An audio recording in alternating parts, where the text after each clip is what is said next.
There we go. Now we got 10 minutes to dig around and see if Amara will be joining us to listen in, or if she's going to be listening in off the stream and sending me stuff. Because she will be late by about an hour. She's on a train to Paris. Lucky her. I mean, Next week around this time, I will probably still be asleep. Fair enough.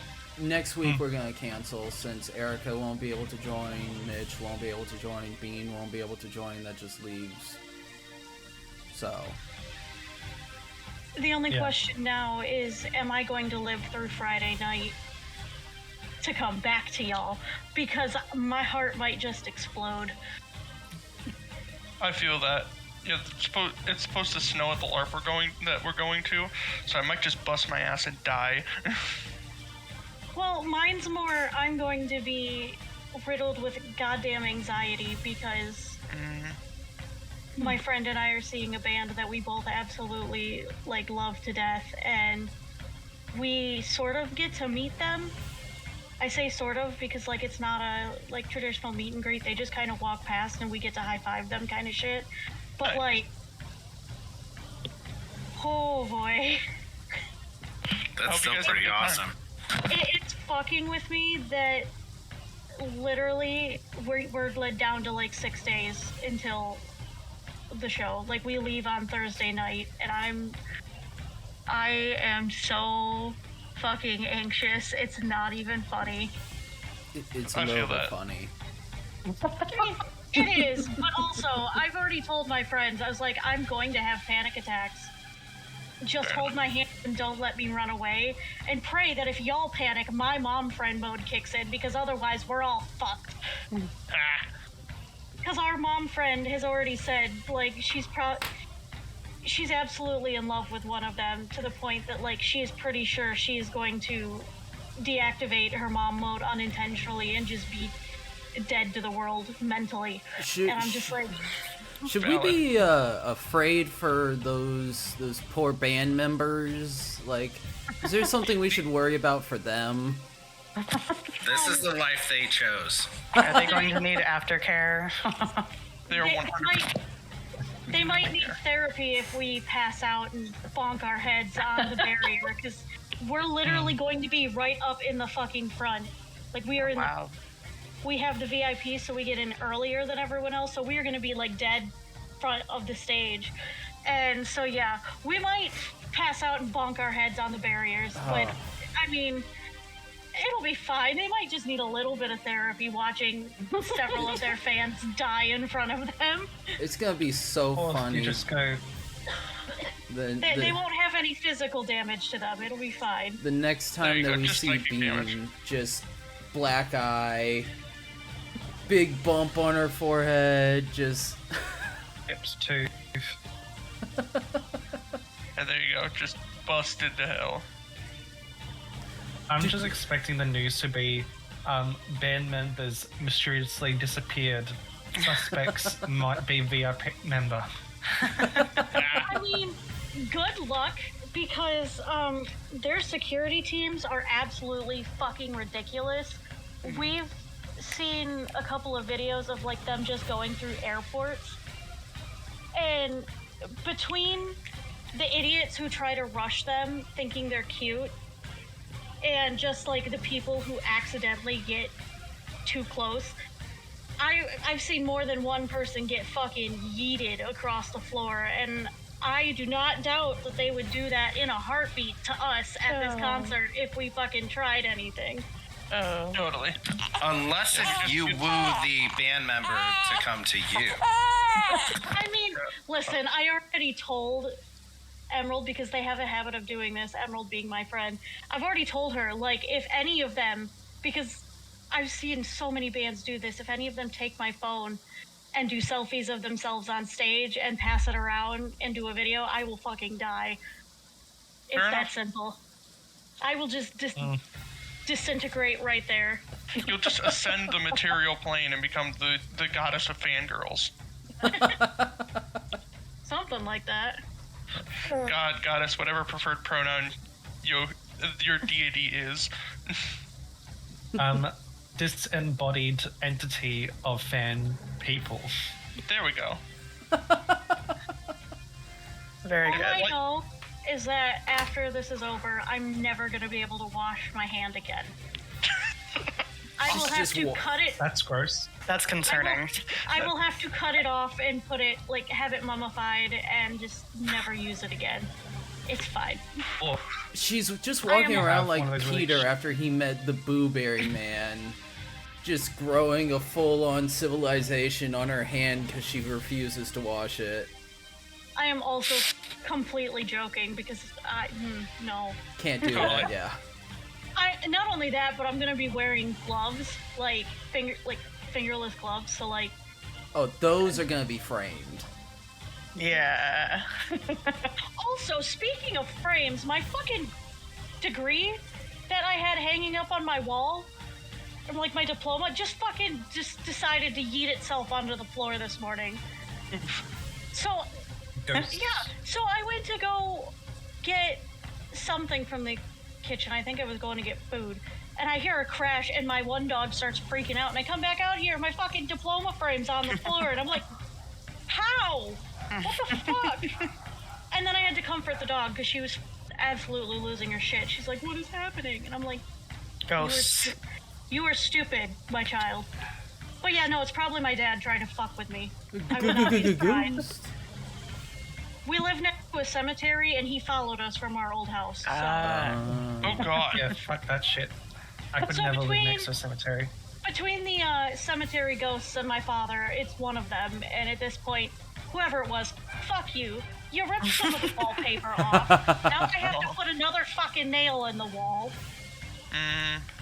I grew up next to a funeral home. Yeah, I've got That's fun. a funeral home and a cemetery just down the road. Yeah. So the way There's a funeral. Is there sure there's a There's cemetery a funeral next home to across my the road from the elementary high school. That's fun. So where I live right now, we are to the right of a cemetery, and then the other half of the cemetery is like across a diagonal, and right next to the fucking elementary school. What? And then Why? And then You're there's just a at the. there's a second cemetery down the road from the high school, but there's at least like several houses between them. It's still a fucking cemetery. It really doesn't matter if it's Catholic or not. It wouldn't be America if you didn't make sure that, like, kids had the overwhelming loom of death over their head. Oh, and you want to know what's even funnier? So when I was a kid, before I knew the stories of like the church grim, which is basically like a big black dog that protects, that they would bury a dead dog in a graveyard before they buried any human bodies, with the hope that the dog would then become a spiritual guardian for anyone who was trapped, or like anyone who was buried in that cemetery, because the idea was that whoever was buried there first would always remain in that cemetery. So they would bury dogs, and they'd become these big black dogs, and they called them church grims. Oh, that's Well, interesting.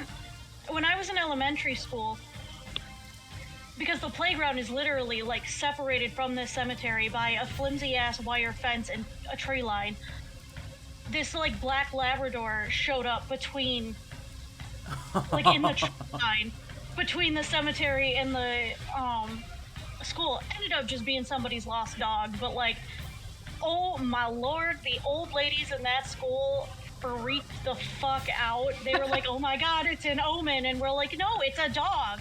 Like, because we were all like innocent elementary schoolers, we didn't know any better. We were like, no, it's literally just a dog.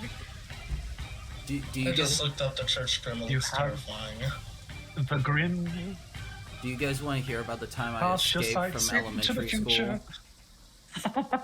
Yeah. Cool. Let's do it. I've also escaped from elementary. I ran into the that cemetery mainly Is to it 'cause get you're one of cross- my mainly because my other friend had gone into the cemetery through part of the broken fence, and I was like, you're gonna get us in trouble. But Mine's a little bit less like that and more. I took a spoon from the cafeteria, and I dug a hole underneath the fence, crawled through it during recess while none of the teachers were watching, and made it about 3 blocks away before they noticed that I was gone. All right, Yeah. Steve McQueen up in here, the Great Escape. And What's I- up with American schools are not having fences? I just ended up going to a fucking to playground not too far At away, least- and was just like, I'm gonna chill out here. They also had a payphone there, and I called 911 because I was like, oh, I don't have any money. Let's see if this works. And then 911 came to the school, and I was like, I'm not gonna say anything. It wasn't me. I don't want to be arrested. Oh my god. Now, you have to understand, when I was in elementary school, it was still like the early 2000s, like very early 2000s. There is fencing around the high school or the middle school and the elementary school playgrounds now, but back then, like, it was like because the 80s and 90s kids had been so safe, they didn't even, at least in our tiny ass little town, they didn't think about it. Now that we've had several like lockdowns because people are insane and have tried to steal their kids from the school and or numerous bomb threats, now we have fucking fences up. And the only thing though is I don't know if they've repaired the fence between the cemetery and the elementary school, so I'm pretty sure if I went back I could still get between the two relatively easily because I know exactly where the broken part of the fence was. And we never got caught when I had to go rescue my friend from the cemetery. Because this dumb ass literally went into the woods and we were just fucking around. Like we were just in the edge of the woods. And this idiot goes through the broken part of the fence. And I'm like, wait, where are you? And when I realized I went through that fence and dragged her back. So I was like, you are gonna get us in trouble and I am not going to fucking focus over this shit. I almost Which Oh was- God, the focus. It was what we called detention in elementary school because they couldn't give elementary school kids detention. You would just Yeah. go to focus for like an hour. Yeah, we had the same thing. Goodness. At my school, they definitely just had detention. Yeah, Well, same. We did it in like We were starting just- in middle school, but like in elementary school they wouldn't. Oh, this just reminded me of a funny story with my brother. Back in 2nd grade, my brother had like really bad ODD, oppositional defiance disorder. And one But day, back then it was just him being naughty. yeah, back then it was just he was a fuckhead and needed to sit down and shut up. But his teacher, his 2nd grade teacher, who was pregnant at the time, I want you to remember this because it's pertinent to the story. 2nd grade teacher told him to do something and he flipped out, punched her in the stomach, and then was taken to the office. In 2nd grade, it wasn't like a super hard punch, but he like Yeah. still. It doesn't take a hard punch, Jesus Christ. Her baby was fine. Hindsight, baby was fine. I can see back into the past. It was bad at the time, but I was going there to the nurse to like going to the office to the nurse to do something. I can't remember what it was, but I just remember passing by the principal's office and I see this 80-year-old principal flying through the air to tackle my brother to the ground to get him Oh to my calm God. down. 80-year-old woman. And I just walked by dying laughing. Because I just saw my principal just tackling my brother to the ground. And it was the funniest thing I'd seen all day. Hindsight, he was getting tackled because he just punched a pregnant teacher in the stomach. But In the moment, it was, amusing. See, that's really shitty, but like, it makes me feel so much better about the shit that I pulled on my 2nd grade teacher. Now, keep in mind, this woman was an absolute bully, and including my entire class. Like, my entire class would bully me just to get a rise out of me, but I would get in trouble when I told them to leave me the fuck alone. This bitch, anything she could do to, like, make my life hell, she did. And at one point, I was trying to figure out, like, she was telling me that this thing I was writing wasn't correct and I needed to fix it, but she wouldn't tell me what the hell I needed to fix. And so, like, I kept going back saying, okay, I fixed it. And she goes, no, you didn't. Go sit down. And I'm like, 7, 8? I don't understand. I'm confused as hell. So I went back to my desk screaming, I hate her at the top of my lungs because I didn't fucking understand what she wanted. And so I had to write, like, a 3-page apology letter to her in the focus room the entire time going, but I didn't fucking do anything wrong. Like, she wouldn't help me. She also had the balls to tell me that I would never make anything of myself and I would never become a writer because she apparently didn't like my story about my stuffed animal ruling a kingdom and becoming, you know, a princess and friends with an evil version of herself. If you ask me, that was the best story I'd written up until that point. That sounds Yeah, amazing. it's amazing. That sounds like Oh, sorry. But, like, this bitch literally, because we did this thing called Young Authors where we would write a book every year for the grade you were in up until, like, 6th grade was the last year we did it. And then we'd go up to this conference to share these stories with other schools, and there'd be panels you could sit in on. She said that my story was so bad that if she didn't have to keep it with the rest of the class, she would have thrown it out instead of taking it to Young Authors. And yet everyone who read it at Young Authors was like, oh, this is really cute. I really like this. And she was fucking pissed. She is now the whole reason I went into getting a creative writing degree, just so that when I do publish my first book, I can put in my dedication to Cecilia Weldon, fuck you. Like, I am writer out of spite because I love that. She told me I can't, so I'm proving that I can. I feel that. I mean, I also enjoy writing, but that's not where it started. I wanted to be a vet for the longest time, and then she had the audacity. And now, on top of the fact that I can't handle blood and guts, I am now a writer instead. Fair enough. We can imagine the blood and guts. I mean, I think that you should rewrite the old story that she dissed and publish it as a children's book. I mean, eventually I might, but the degree program that I'm in, you have to write an adult novel first. Like, that's Gotcha. this by the time we graduate. Instead of like a normal thesis you'd have for a master's program, we will have a publishable novel ready to go. Oh, that's fantastic. My dedication for that first novel is going to be to Cecilia Weldon, fuck you. And then I will write a children's book about that story, and I'm going to put in the dedication to all the kids who are told that they can't do something. Yes, you can. I have And to you tell it to say, either Nickelodeon or Disney, turn into a show. I have to say, we That'd be have 2 viewers on Twitch right now that are listening into our American education system. So, Yeah. one of I them's was just thinking, Hungarian. Hello, strangers. I'm not American. I'm Australian. Yeah. Yeah, I went to a tiny school in a tiny town, and half of the teachers were old white ladies that let the power go to their head, and the other half were young white ladies who had no idea what they were doing. So, I mean, Accurate. I mean, that's just That's like what it most was. shows. I just want to point out here. I just want you to personally know that I don't think you could ever be a millionaire. So You want to do go? what you want with that, but You know, I don't think you could ever give me $1,000. out of It spite, shows that I don't have. out of spite, I'm now gonna become a millionaire, and it's just gonna be dedicated to Brian.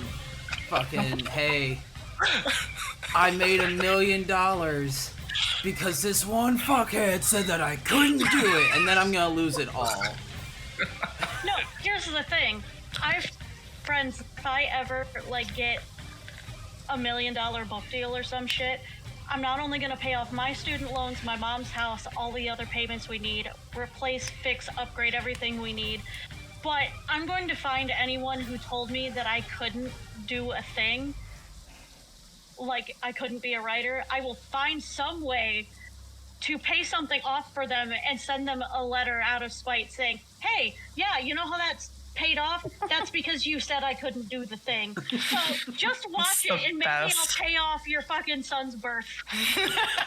just be the pettiest motherfucker in the world and just Aggressively kind. Yeah, send that message in a glitter bomb. Oh, yes. Also, just Venmo them 50 cents and send it. Like, my other dream is to become a billionaire so I can make a giant ranch to help other people where they don't have to pay me shit to live there, and I will pay them to work the ranch and help them get on their feet. There's I have a whole plan for this giant ranch that I want to have. She got that the plantation helps people. plan. Oh, God. Oh God. But fuck not you, like no, It just went dark. no, because the whole point of it is helping people who need it with no strings attached and not asking for anything back. But if they want to work to earn money, they could work for the ranch, or they could go work somewhere else. But I'm not gonna ask them for like rent or to pay for services. Like, Alright. that's the thing. All right, let's get into the campaign. Yeah, that. I was Because just about to say. I could also share onto the story, but we're not going to do that. We're just going to get into the campaign. Yeah, story time, I'm gonna have to say, is all done because we've just spent 20 minutes doing story time. Sorry. No, you're good. I enjoy story time as much as everybody else, but we do have a campaign, and trauma bonding cannot happen during this. So, let's see. We are. What is D&D if not just trauma bonding made fiction? You know. Because I was gonna say, aren't we just trauma bonding over shitty American education systems? Yeah. But anyway. Did. Well, majority of you are. I'm not. Oh, yeah.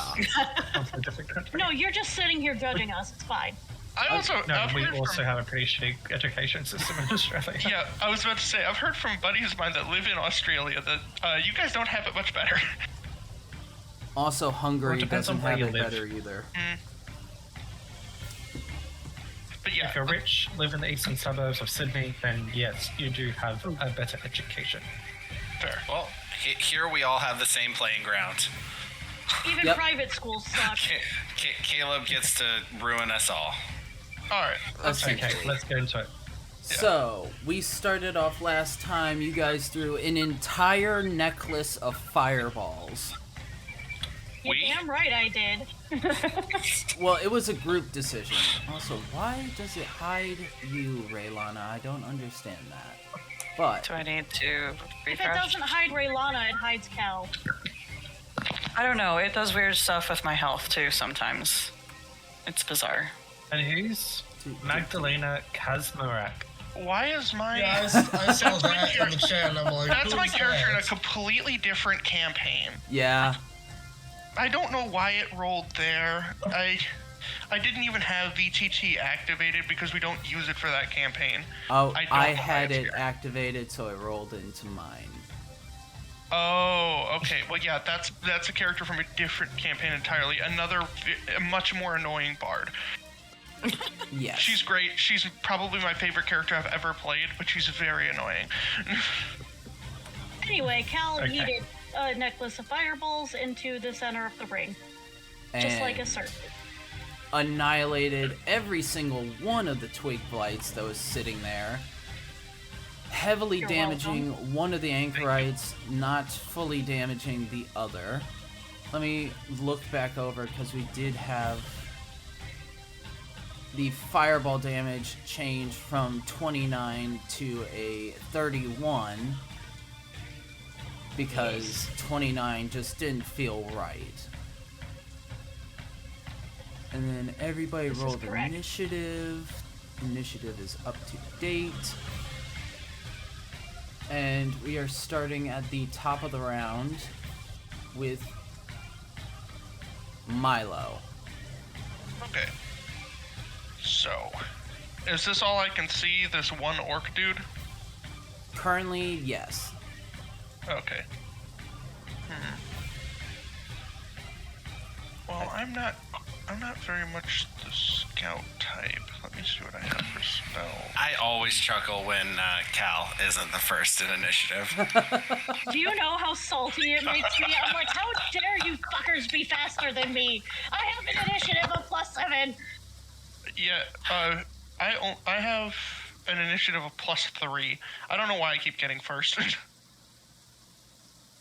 My dice hate me, apparently. It's fine. Fair enough. That bardic inspiration. Okay, I think I'm going to move my fucking sheet out of the way so I can see. And then I'm going to 1, 2, 3, 5, 6. Move there, and who's next in the turn order? Me. Okay, I'm gonna give Bardic Inspiration to Cal. It was Cal that said me, right? It was indeed. Awesome. Then yeah, Bardic Inspiration on you. That's my turn. Indubitably. Alright, end of Milo's. It is now Cal's turn. Alright. Oh, that's why it wasn't doing the thing I wanted. Oh, thing you wanted, not done? It is now. Ooh.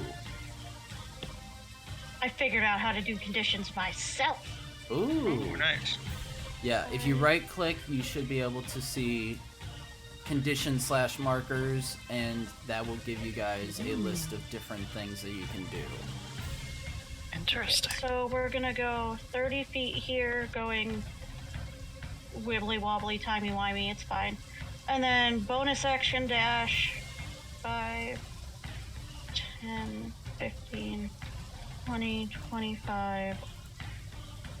Move, map. 30. And then let me see some really fast. I'm gonna yeet my dagger at this asshole right here. Which one? There we go. That one. Alright, go ahead. 14. 14. That hits. Go ahead and deal damage. Sweet. No sneak attack. No, but 5 damage. I just, like, pull my dagger out of my boot and just right as his head. Whether it actually hits his head or not is up to you, but that's where she's aiming. Tossing the dagger, you're able to land it in the shoulder. It's not able to make a head hit itself, but is able to land solidly in the shoulder, causing the orc to and look to you in surprise. The burn still showing from the fireball that had exploded in the area.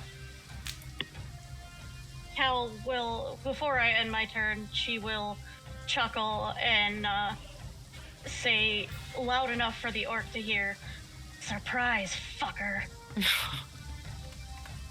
I believe you were supposed to say mother before that one. No.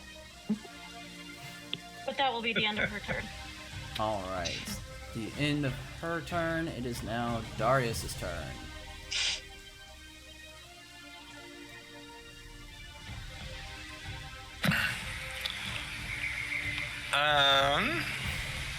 Alright, I'm gonna use my movement. 5, 10, 15, 20, 25, 30, and then that can get me to here. I'm gonna use my action to run further. 5, 10, 15, 20, 25, 30, so that can get me to here.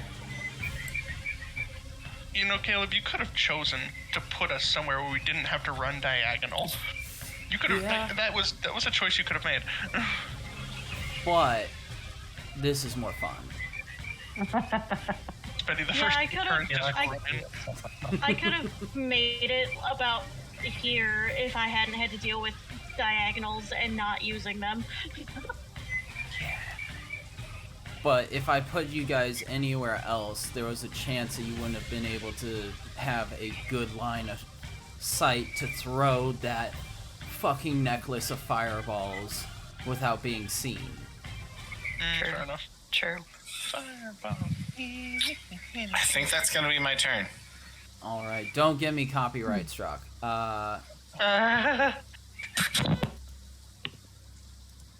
Who knows what Pitbull will do? Alright. So this anchorite, Dale. 5, 10, Fully. 15, 20, Uh-oh. Oh, there's more of them. is going to cast a lightning bolt. Which is a 100-foot line of lightning. Oh, Jesus. Good thing we didn't just line up directly Yeah. for him. It's a good thing y'all didn't, like, fully line up directly. Let's see. Oh god. Do I have anything for this? It's actually gonna move up one more square. Okay, there's nothing I can do for this right now. Best I could say is, Cal, don't forget that you have that, bardic inspiration. I need a dexterity saving throw from Darius, Cal, and Milo. You're just barely in it. As well as Amara. That's a 7. Hey, Cal, you also get a +2 to your You would saving say throw. that I'm gonna roll for... You would say that I have line of sight on this fucker. On the guy that is currently casting a lightning bolt on you, yes.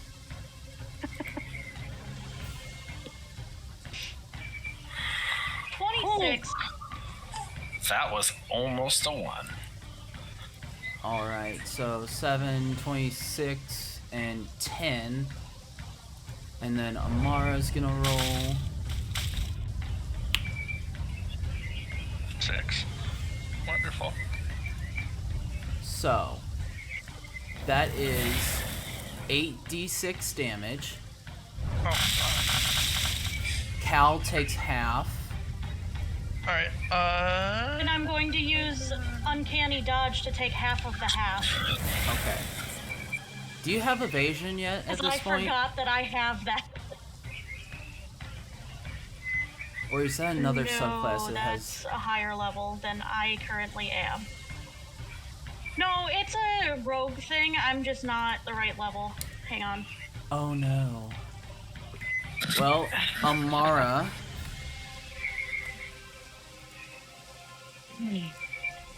falls to the ground, sparks igniting across her body as the lightning bolt pierces through her and causes her to fall unconscious.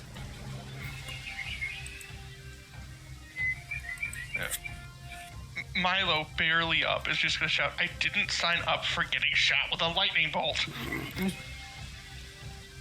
So, evasion is level 7 for the rogue.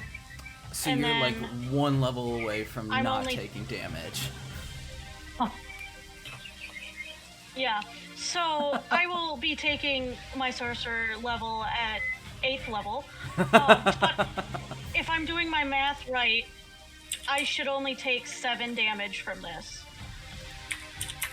Wait, did our healer just go down in one shot? No, the warlock no, she was did. not healer.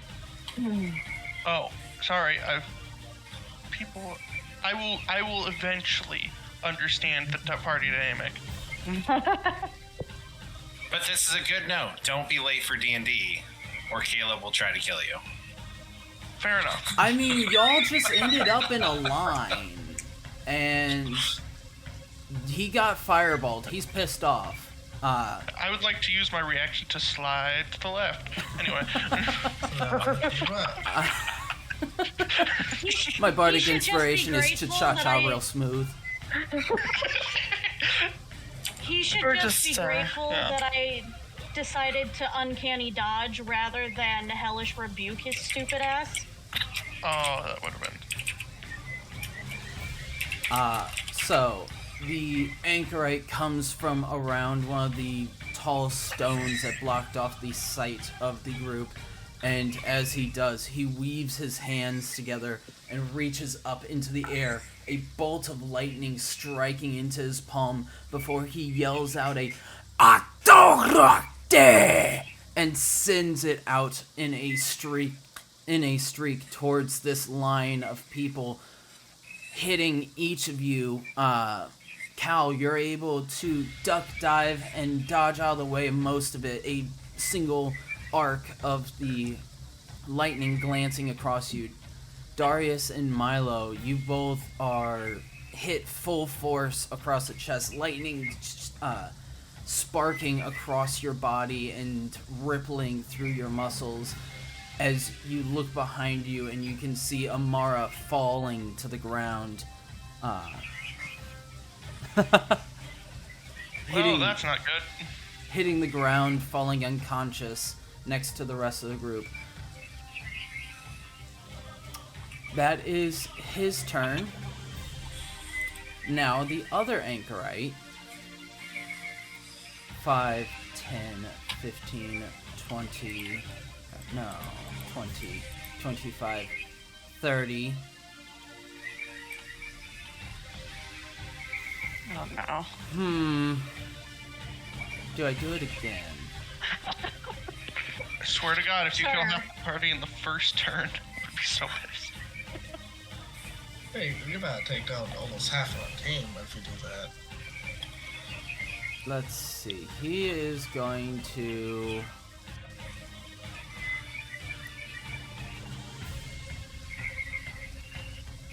Oh, man, it's... But If he'll I have to reroll, I'm rolling up the most annoying tank build possible. I don't plan on killing you now. Oh.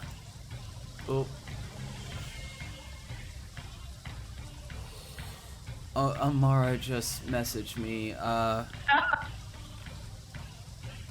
Is it just, fuck you, I hate you, I'm naming my least favorite child after you? No. I don't think she's found out just yet. Uh-oh.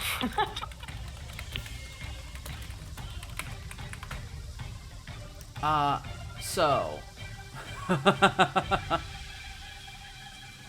Do I do it? I don't even think he has a good line of sight to be able to... If nothing else, he'd catch his buddy in the thing. I mean, they just got fireballed. Let me see. So he's right there. Oh, I just got another message.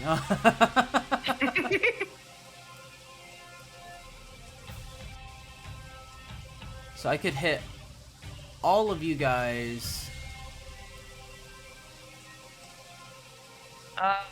You would probably miss us three that got hit, but you'd hit the three in the back line. Yeah. Because it doesn't seem like it would hit Darius. It definitely wouldn't hit Cal and Milo. And it wouldn't hit Amara, but it will hit everybody else, and he's gonna do it. I think if it hits the corner of the square, doesn't that hit Darius? Why can I move that?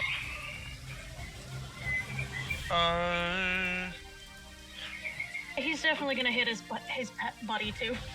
Yeah, he's gonna hit his buddy. He's just gonna trust that he's gonna be able to get out of the way.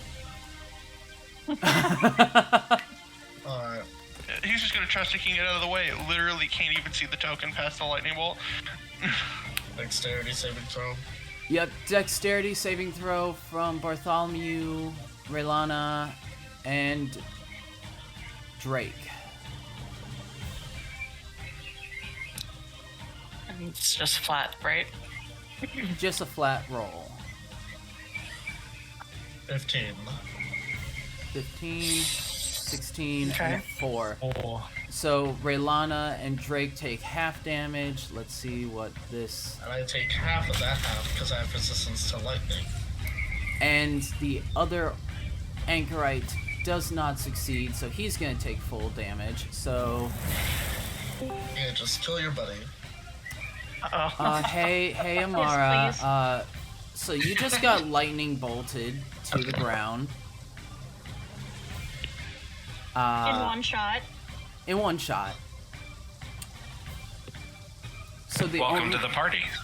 only one taking full damage is going to be Bartholomew and the other anchorite. So let's see how much this is. That's gonna hurt. shit roll like Oh, 2.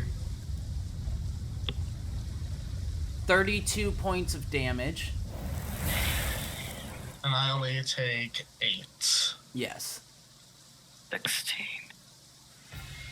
So 16 Gross. to Raylana, 8 to Drake, and 32 to Bartholomew.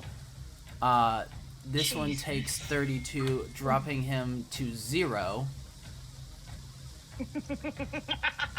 Oh, jeez. Sorry, I might get to stab next turn.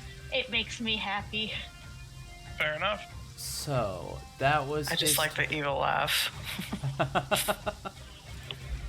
I am a tiefling. I am what I am. All right. Poor Amara, because her turn comes up after Bartholomew. Bartholomew, it is your turn. I'm gonna move. I think that's about 30 feet.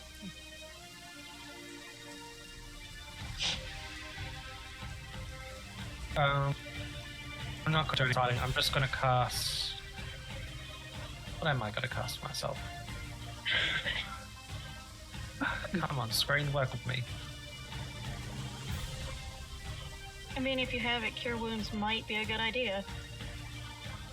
Yeah, that would be awesome, but I don't think I have Cure Wounds. Not yet. Well, shit. I'm going to do. I'm going to be Pulse healing on my Life turn. on myself. At 3rd level. Go ahead.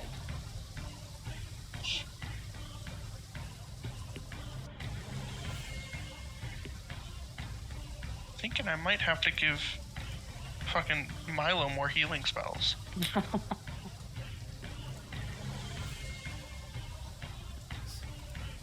Plus 14. I've got 17. So you have 17 temporary hit points. Hey, how'd you get a plus 14? Oh my god. Because he casted it at 3rd level. Yes. Oh. Oh yeah, that too. I end my turn. Alright. Remember, with any temporary hit points, you take that first, and then any carried over damage goes to your hit points. Hey, Erica, I know you're listening in. Go ahead and roll me a death saving throw.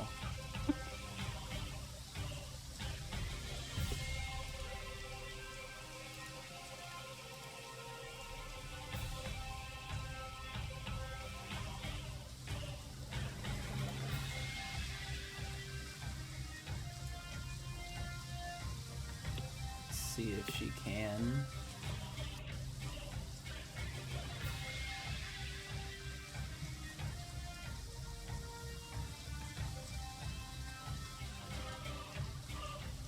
Oh. Ooh. See if it pops out.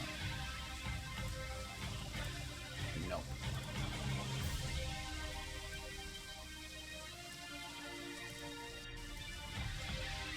Wi-Fi is shit. 1 sec. Okay, that's fine.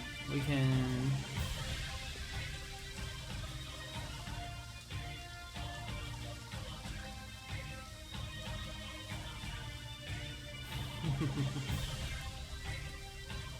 I love the name of this combat music. Heroic Demise. Oh, wow, I don't. So yeah, just remember, if anybody uses a Thunderbolt and it's not on the allies, when can't find it on the phone, she said. Can't find it on your phone. You should be able to go to your character sheet on D&D Beyond and then just roll a d20. If not, I can roll it for you if you're fine with that.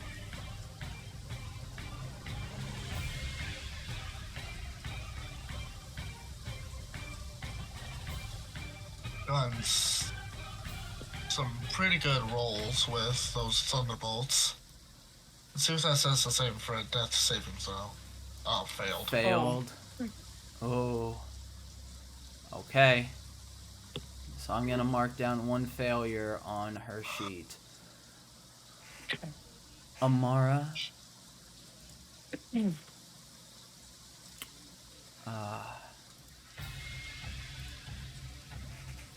Amara, as you fall, the lightning still coursing through your body, the electricity causing your muscles to convulse and twitch.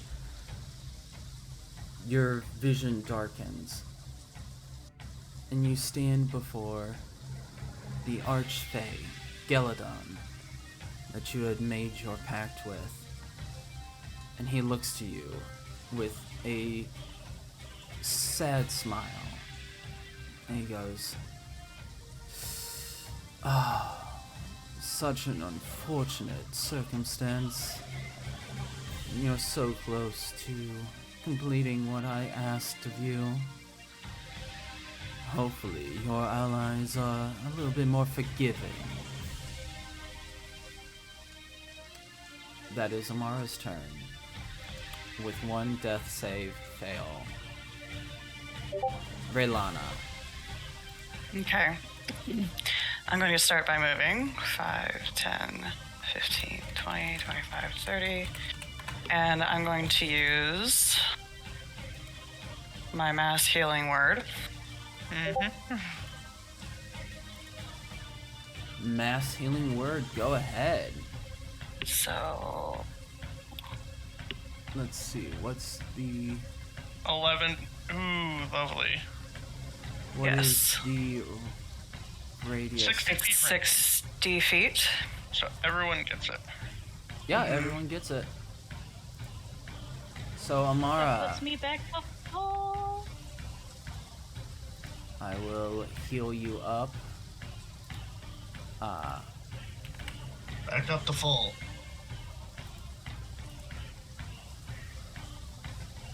What is the word that you use for healing, Raylana? Remember, you're included in that healing as well. Kira is... What? We have 7 party members. It only Oh, takes yes. 6. Okay.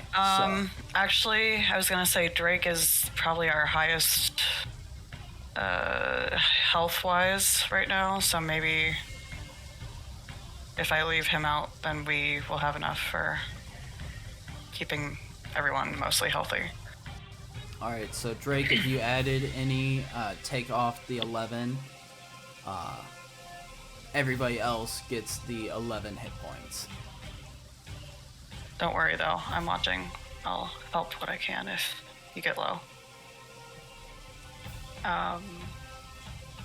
So yeah, my word is Kira. Your word is... And yeah. Alright. You send out this word of healing and hope. And as you do, a wave of forest green energy erupts from your hands and spreads out in the area around you, glittering across the bodies of those that have been injured and wounded. Amara, who had fallen to the ground unconscious, begins to wake from the other side. And Amara, you see, as you begin to come back to consciousness, your eyes fluttering open, the face of Geladon looking to you and saying, "Well, it seems that you are a lucky one. Please, don't come back here again. It's so sad every time you come." So that is your bonus action. Any action or anything else you'd like to do?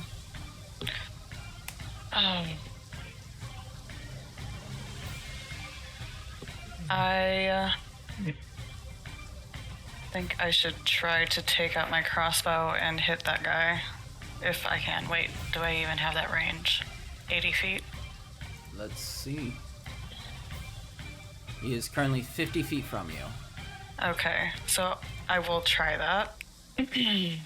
What is the maximum distance for your crossbow? You have 80 feet. Is that the first one or the second one? 80 feet, and then the second one is 320. Gotcha. Okay, so you're good. Okay. If you were past So- 80 feet, it would be at disadvantage, but you're within range. Okay. So for the hit, That hits. Go ahead, deal damage. meh. All right. Better than nothing. Better than nothing. You, after doing this healing spell, you draw your crossbow and fire into the shoulder of this anchorite, hitting a part that had been charred by the fireballs and causing it to crack painfully, getting him to look to you with anger in his eyes as he goes, "Yeah, esto rakte." I'm just like, hi.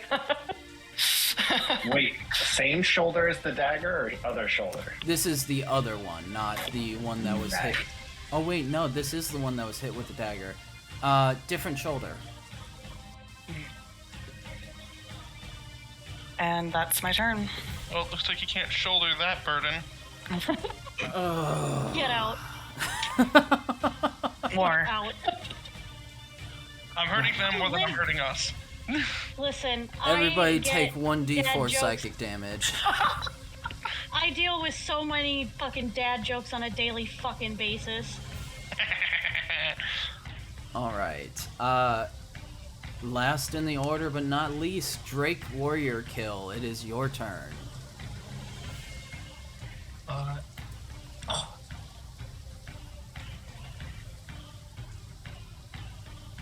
Well, allow it to reload. For some reason, it's not letting me move the characters.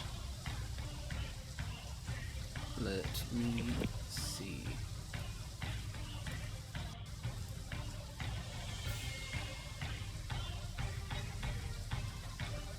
I'm good. There we go.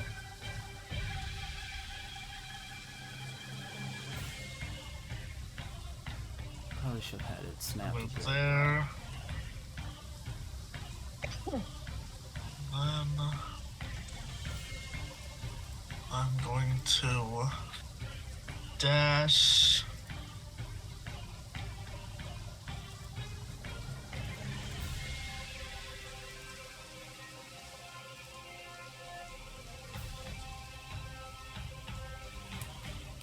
Alright. And I'm going to action surge.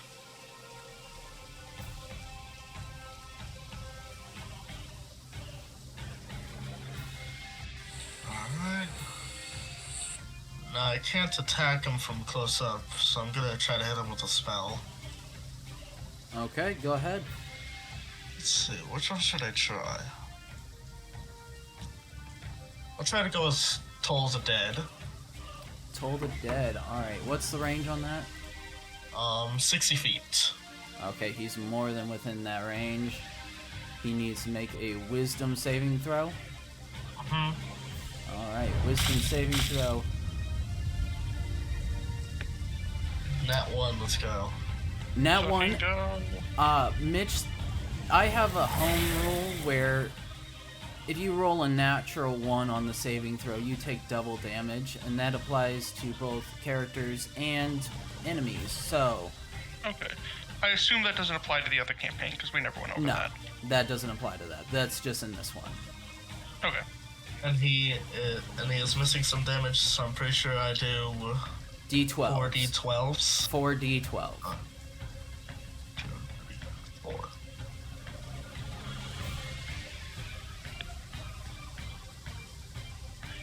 Alright, I can't see the damage because the dice is blocking it. That's 25 damage. 25 damage. I will Then he- certainly take it. Okay, he is being whittled down. Let's see. That brings him to...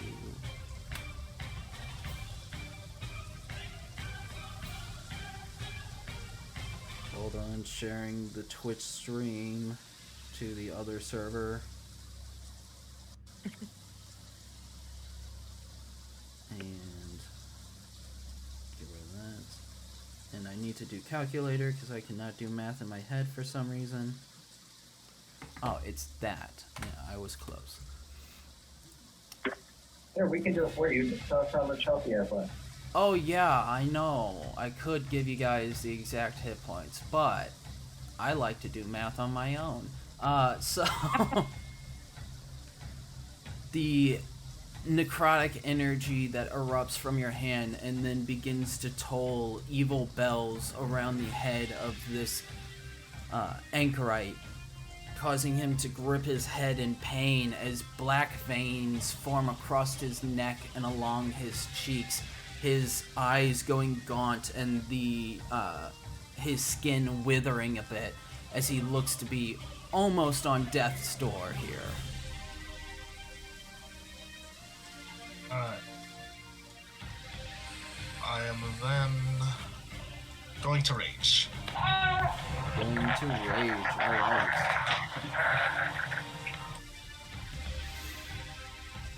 If you want, you can go into the conditions and mark yourself as raging. Alright. There we go. There, you have the rage. Alright, that's the end of round 2. Top of the round, Milo. Yo. I'm gonna walk up behind our raging barbarian friend here and be like, hey, you want to get into that fray faster? Yes. Of course. My character's gonna pat him on the back. Have fun. Gonna teleport him right here. Oh. I mean, good luck. I'm probably gonna come f this dude up on my turn. At Where? least that's the plan. Where is he being teleported to? Sorry, I missed here. that. Right there? Okay. Yeah. That's fun. That's gonna be very fun for what happens. So...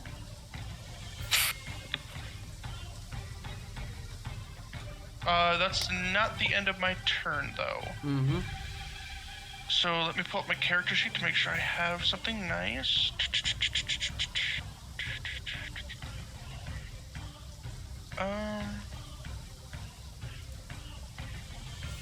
I'm not going to burn another spell slot, so I'm just going to move over to here so I am out of the way if that guy sends another fucking lightning bolt.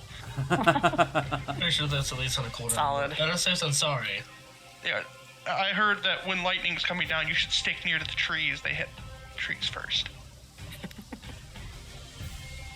That's the worst spot you should be. Yeah. Real life advice, don't be next to trees during a lightning storm. Like, Get in in a real ditch. life. Yeah, get in a ditch, low ground. If you can't get it into a ditch, drop to the ground. Like, just be as flat as possible. Yeah, you want to get to basically where things are taller than you.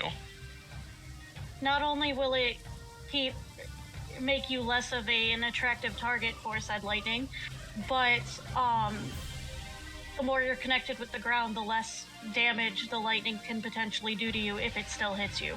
Exactly. Yes. For anyone who watches our videos for lightning storm safety tips, there you go. So you moved, you teleported, anything else? Nope, that's my turn. That's your turn, alright. Cal, it is your turn. Alright, we're gonna move and bonus action dash, doesn't really matter, but I'm gonna end up right here. Fuck it, right here, because I want advantage, damn it. Alright. And we're pulling the rapier and making a stab. I didn't hit advantage. That's okay. 23! Definitely hits. Nice. There's my stab. That's Nice. the wrong button. And then, so 19 total damage. How do you want to do this? So Cal will kick his feet out from under him And as he like hits the ground, she'll snarl with a devilish grin. I bet your mom hits harder than that. And then stab him in the throat. As he falls to the ground, and you say this about his mother, the anchorite looks up to you, and just before you're able to stab him, you hear in common, everyone hears this. My blood will be used for Talos' design. And as you stab down, blood flowing from his Stole my neck, kill. an eruption of thunder.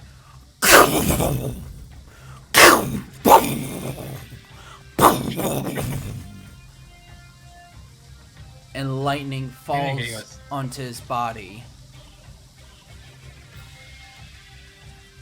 I'm gonna guess my dagger is toast now. Your dagger is charred black and does not look like something you want to touch for a little bit. But you have other things to worry about, because emerging from this anchorite as he falls to the ground and his blood spills out amongst the grass and in this circle, a new threat has appeared. Oh god, not another one. A gargantuan boar, much larger than the one that you have faced previous.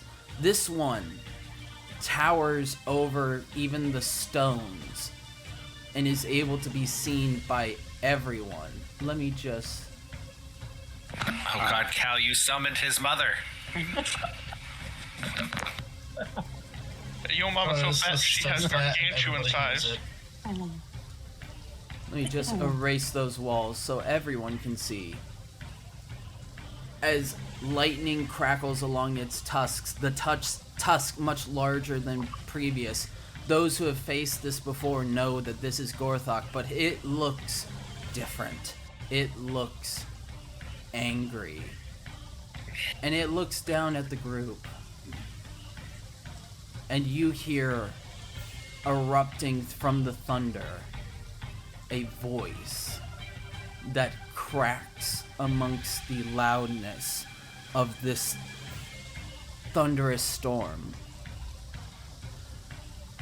Face him! Face Gorthok! The lightning boar!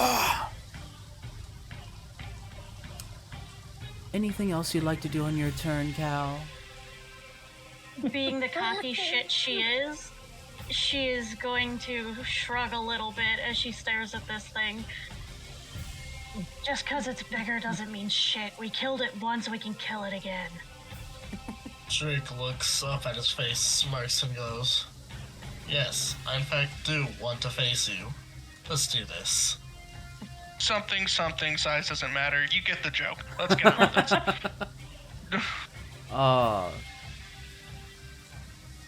But yes, that'll be the end of her turn. At the end of your turn, Gorthok the lightning boar Not is the thunder boar, the lightning boar. going to make a legendary action. This bitch. But it's not his turn yet. Your legendary actions that can't be used on a monster's turn. It's a special thing that they can only activate after other characters' turns. Yes. Yeah. Legendary actions don't care about your feelings. Yeah. Legendary actions. Why do you think I said this bitch? They're about as annoying as layer actions. They are. I 100% agree with that. Well, he's going to use 2 of his legendary action charges to do a charge at Drake and at Cal. I need both of you to make a dexterity saving throw. Oh, it makes me so happy when you say that.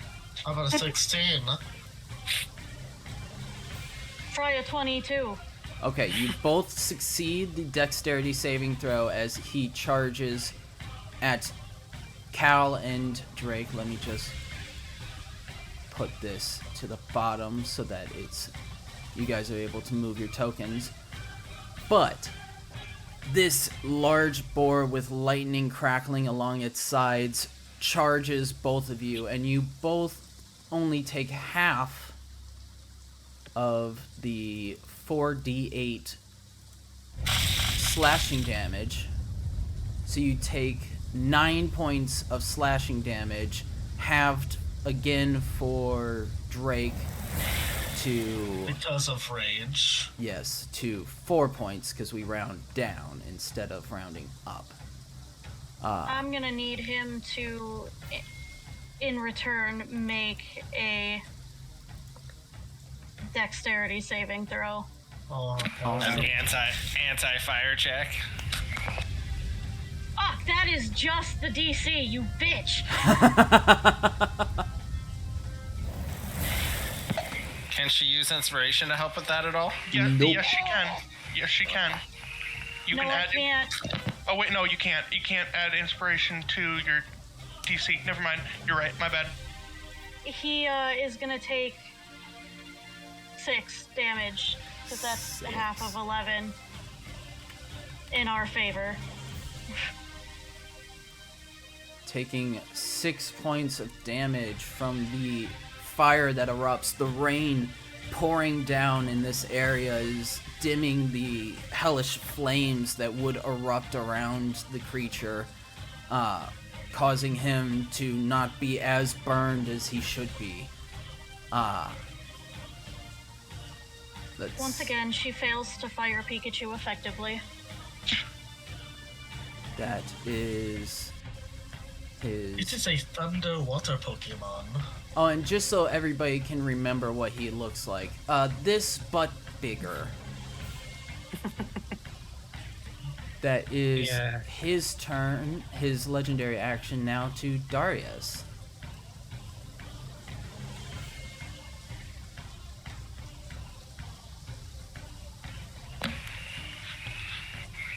Uh, 5, 10, 15, 20, 25, 30. I can get to here. And I'll attack. Shh.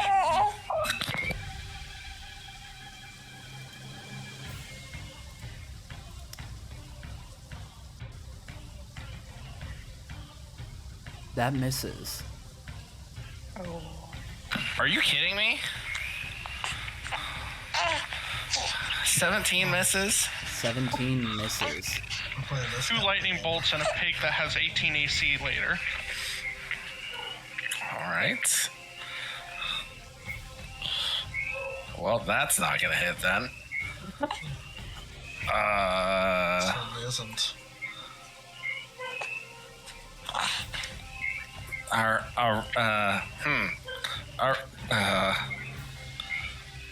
Shield of Faith on Cal.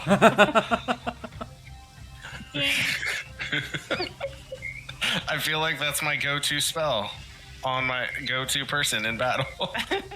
Alright. Cal, you can Listen, mark if I- yourself as Faith Shield. And Yeah, you are concentration. you are faithed TM. Yeah. So you have a 17 to your AC now. Shield of Faith is concentration, correct? Yes, it is. Okay, I marked you down for concentration on that then. So, that was your action, your bonus action, and your move. Nothing else? That I think that's all I can do. Okay. Up next, Bartholomew. Yes. Bartholomew is. Let's get the ruler out. To move there. So he's still technically in the line of sight. What the fuck you do?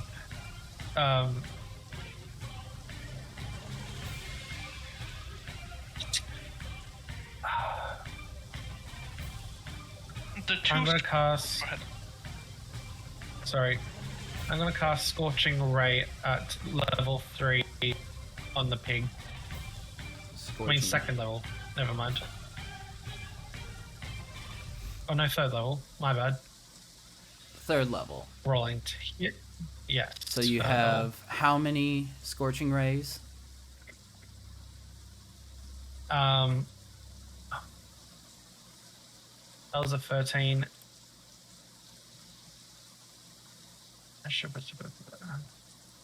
You have 3 to begin with, 4. and then... Okay, so 4. 3 more rolls. So does a 14 hit? No. Okay. A 17 Come on. didn't. That doesn't hit either.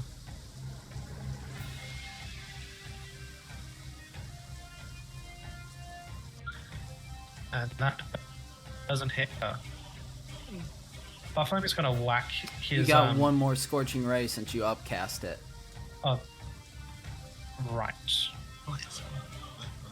Well, this one hits. Probably not. Oh, it does. That does hit.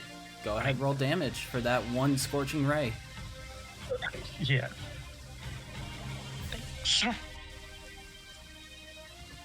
Of course, it's a fucking 1. That's 7 points of damage to the pig. 7 points of damage to the lightning boar. My bonus action will become casting Blade Song on myself. Bonus action Blade Song. And I Got it. end my turn. Is that a I end my concentration? turn. Nope, it's just activated. And you are Blade Song, so Is we're it- just gonna mark it as a bardic inspiration because Blade and Song. Yep. Yep, I end my turn. All right. I have not been looking at the chat.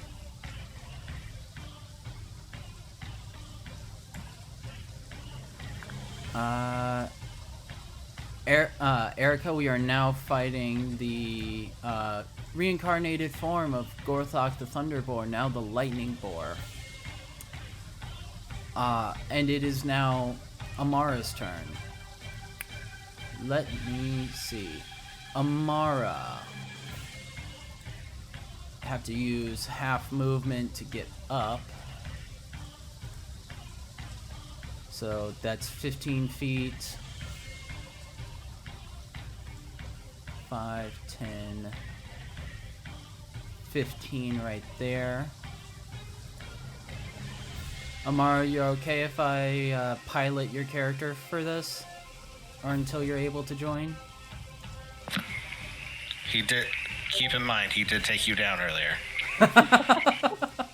just want that to be known. Okay. I have the go-ahead from Amara to pilot her until such time as she is possibly able to join. So let's see. What?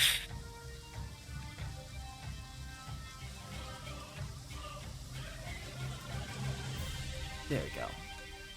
So 120 feet, I think more than in range for that. Yes, more than in range. So she is going to Eldritch Blast twice at Gorthok because she can do 2 beams now. Let me see, does she have anything with the Eldritch Blast? I do not believe so. No, she took a different one. So, Eldritch Blast, first one is going to be a miss. Second one is another miss. So 2 Eldritch beams come flying from Amara's hand as she stands up and moves to fight with the lightning boar. But both beams strike wide, lightning bolts coming from the sky to blast them out of the way, hitting into the walls of the circle instead. You know what? This song... There we go. That's a little bit better. That was her action. Any bonus action she would be able to do? Oh, there's the reason. Let's look at bonus actions.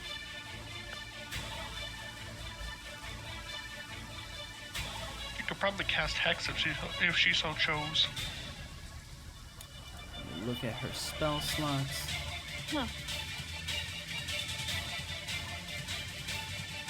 She is... You know what? Could cast... She just said in chat you could Misty Step closer because she doesn't have Hex anymore. Yeah, she doesn't have Hex. So... But, Amara, I do have to ask, would you like to be closer? You do have Bane. We can try that. Are you talking about why are you sparkling? Where's the lucky egg on? Okay. So we'll do Bane on Gorthak the Lightning Boar. So cast a spell, and he makes a Charisma saving throw. Surprisingly, he has a +2. Weird. Why would anybody like this thing? Other than the anchorites and stuff. Unfortunately, he succeeds the saving throw, so he is not baned. Which would have helped, but... She does want to Misty Step closer. Wait. Looks like.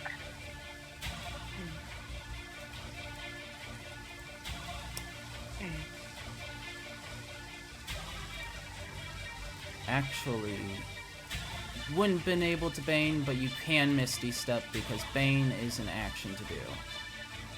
I forgot that. That was my B. So, that Charisma check doesn't matter. But you can Misty Step. It gets rid of one of your good rolls. So, there. Misty Step 30 feet closer. So, 5, 10, 15, 20, 25, 30. Still have line of sight on him. Well, everybody has line of sight on him because he towers over. But, yeah. That is... your turn, Amara. It is Raylana's turn. Okay, I'm gonna start by moving closer. 5, 10, I think. Right. 15. I'll stick there. And I want to cast my spiritual weapon. Okay. I don't think I have to roll hit dice to cast it. No. You don't. I think it's if I actually try to hit with it. But it has a range up to 60 feet. Where would you like your spiritual weapon to be? Go ahead and place it wherever you like. There. Oh, I see. Alright. I still think that picture is one of the coolest swords I've ever seen in my life. What level are you casting it at? Well, it's just at its base level, so, I mean, it's a level 2 spell, but Okay. let me mark that off. You can cast it at higher levels to get more damage, but... It's true, but I don't have any more spell slots Okay. at the Yep. third level.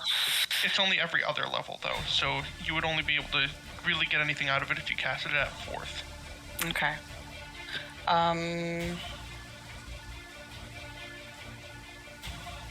Can I hit with it this turn, or does that have to wait?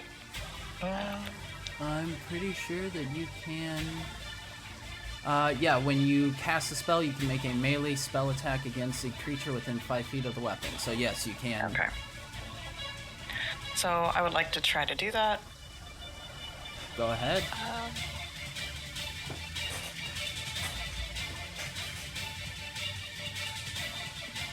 Let's see. No. Misses, unfortunately, swings wide and glances across the tusk of the lightning boar. Okay. And I think that's, well, technically... Okay, that's the end of my turn. All right.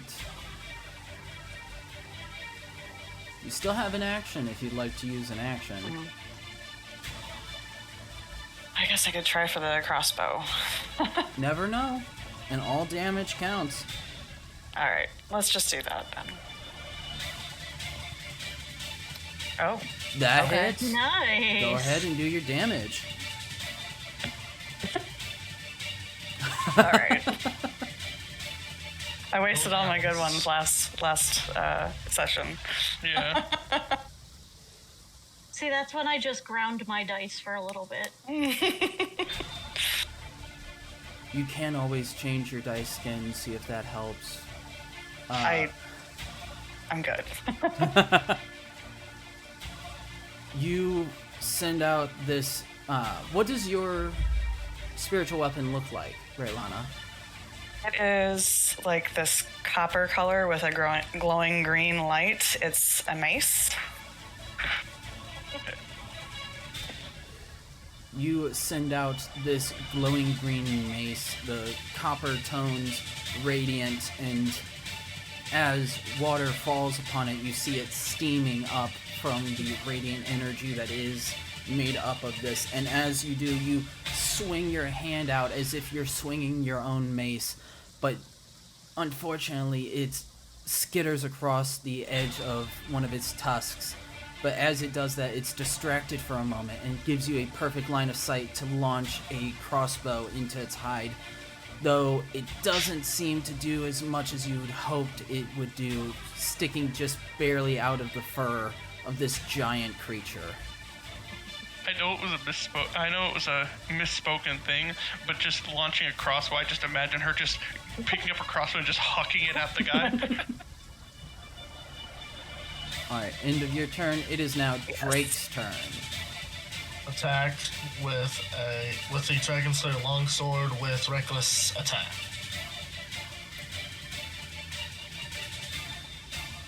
Go ahead.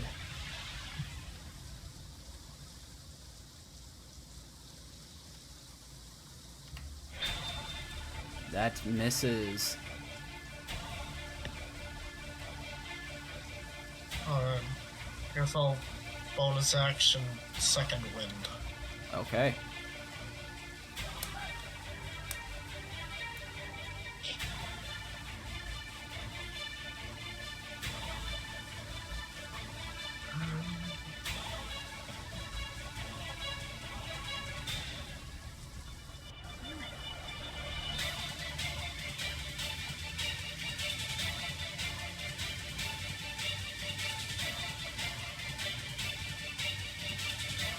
So I'll heal 8.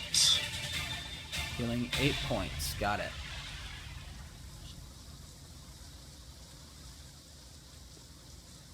End of turn.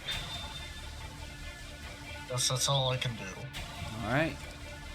Top of the initiative round is Gorthok the Lightning Boar. And he is going to take his multi-attack, his Lightning Tusk and Lightning Hooves, and is going to attack... Yeah, he's gonna go for Cal and Darius. So the first one is Cal with the Lightning Tusk. 23 to hit. Yeah. So you take 14 points of slashing damage plus 6 points of lightning damage. Jeez. 22. And then the lightning hooves to Oh, just 20. Boarious, which is a 17. No go. So Cal, as the the lightning board looks to you, it rears its head and then in a surprising display of speed is able to slash into the side of you, lightning arcing through your body once more, similar to the lightning bolt that struck you before, as it cuts through into your side before turning to slam one of its hooves into Boarious, unable to fully reach. Boarious, you're able to block it with your shield and get ready for the next round of attacks as it looks to this group. And at the end of its turn is going to use its 2 legendary actions to once again charge, this time at all 3 of you. So I need all 3 of you to make a dexterity saving throw. Remember, both of you get +2.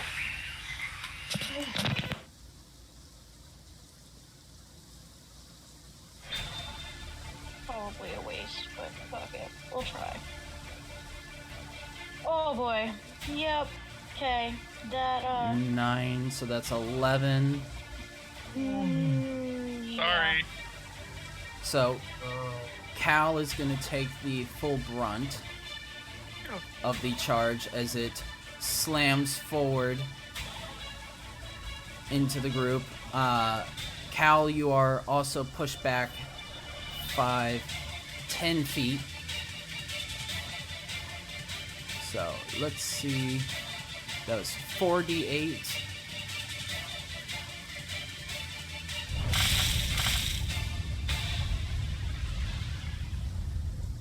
So Cal, you take 23 points crap, of she's damage. down. And You did.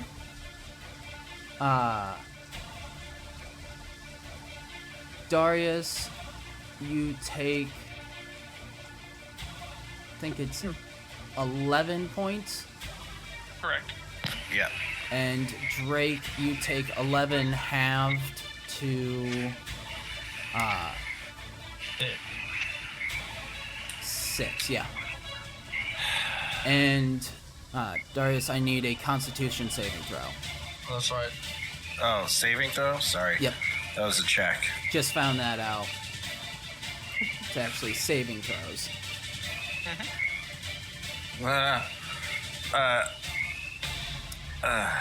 Your Shield of Faith falls as you take this damage, knocking your concentration. Cal no longer has a +2. I mean, not like it fucking does a whole lot to help me. I mean, When I'm fucking down. it +2 to your AC whenever you're down on the ground can help out.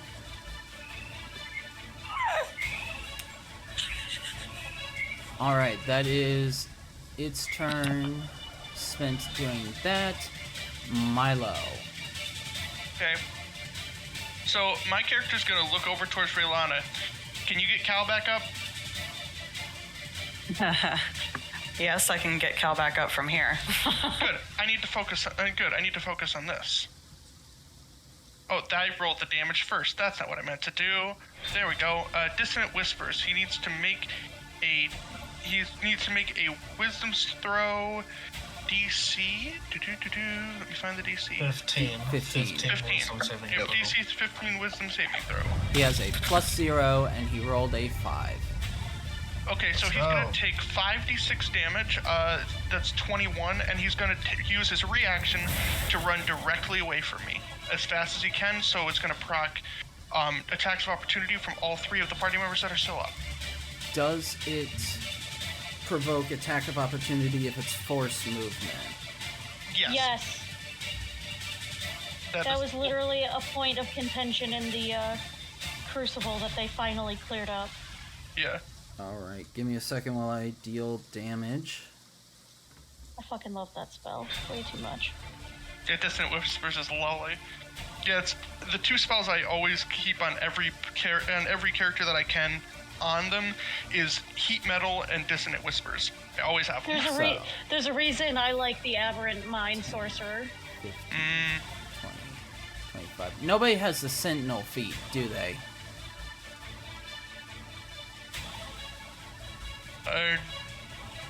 Not here. Drake wouldn't have got it yet. So, you guys can make your attacks of opportunity against it. It would not stay because as a feature of Sentinel. That misses. What? Just roll a flat roll. This is a flat roll. Well, it's not. It's still an attack, but it's not a flat roll. That one.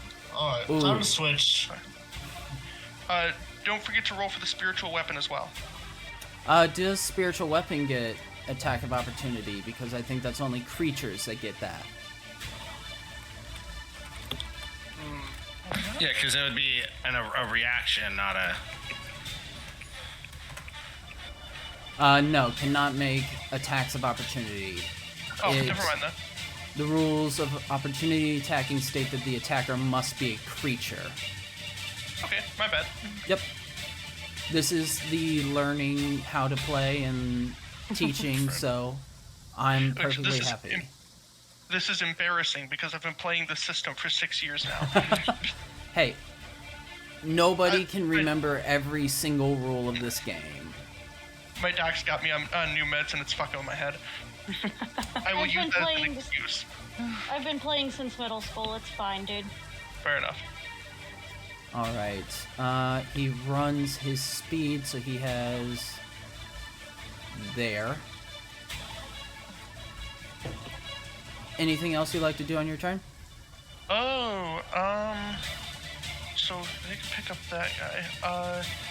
I'm going to put combat inspiration on. I'm gonna put it on Darius. So Darius, you're getting combat inspiration. Yeah, because Cal already used theirs, so it doesn't matter. Yeah, it's going on. It's going on Darius. Cool. Next time I see the boar. Yeah, so you know you can add that to attack rolls. You can add that to saving throws. You can add that to all sorts of shit. Ability checks, Actually, attack rolls, actually- and saving throws.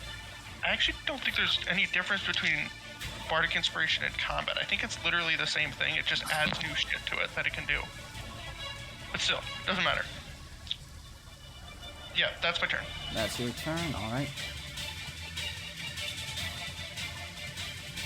And he's used his legendary actions. It is now Cal's turn. Cal, go ahead and roll me a death saving throw. Big yikes. Ooh. Yikes forever.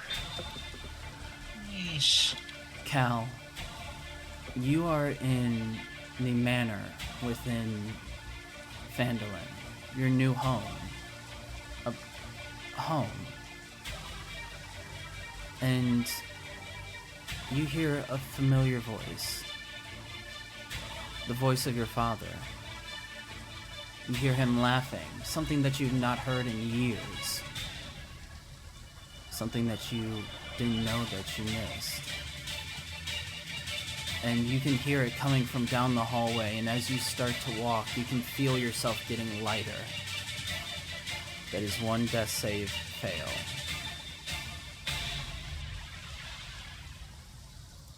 Darius, it is your turn.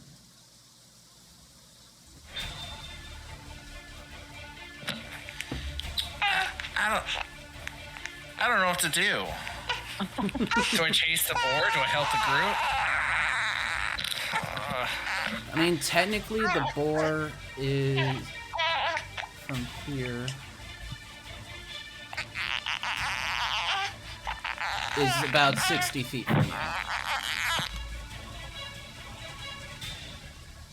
So even if I get to it, I can't do anything.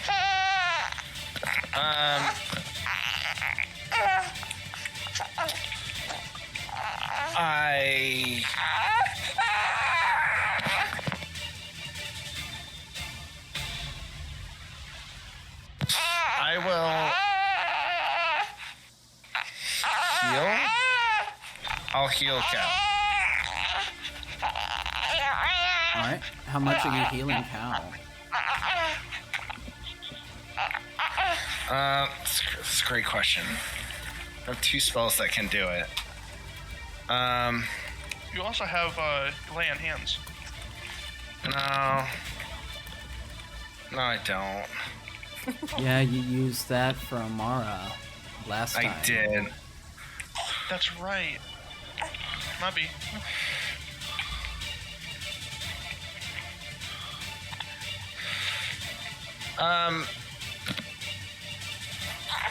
You know, we have other healers too, so I'm gonna cast Aid. Aid? Okay. And I'm gonna give Cal, Drake, and myself 5 extra hit points. Okay.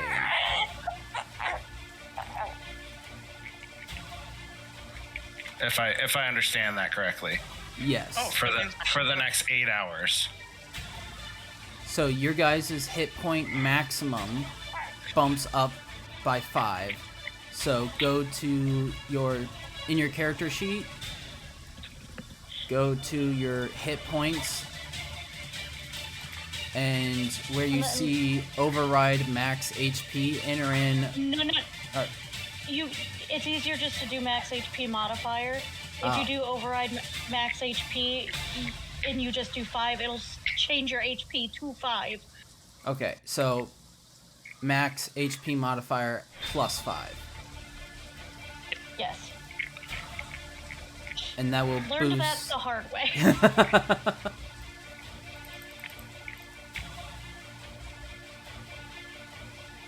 And that gives us all 5 more hit. That brings her back, right? Yes, that does. Okay. I'm alive.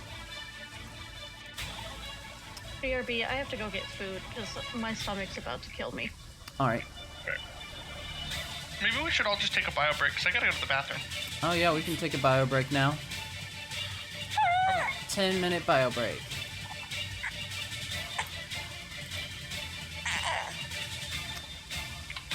Let me turn on the bio break music.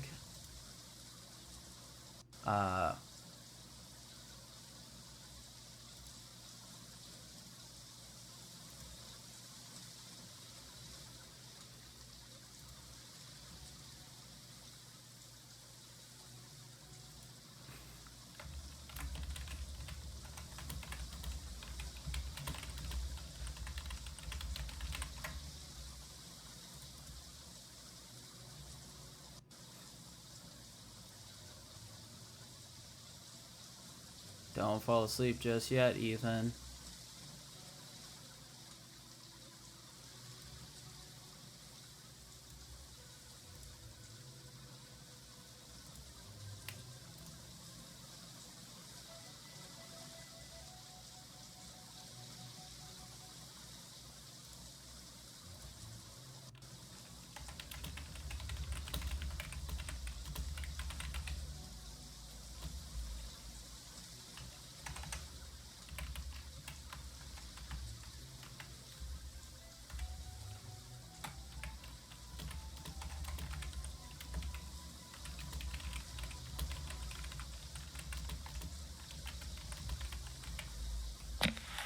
So Caleb, with that, just let us know when 8 hours has passed to remove that. Yep. Probably at the end of a long rest, if you guys take a long rest after this, depending on how the fight goes. Knowing that a bunch of us got our ass beat, I'm thinking long rest might be needed. If nothing else, Milo has chef's tools, so he can just cook up some boar for everyone. Shocking. Jack of all trades. That is what a bard is. He's a spellcaster, he's a fighter, he's a rogue, he's a... whatever else in between. Milo is definitely a fighter, hiding over here in the trees, staying as far as fuck away from that boar as physically possible.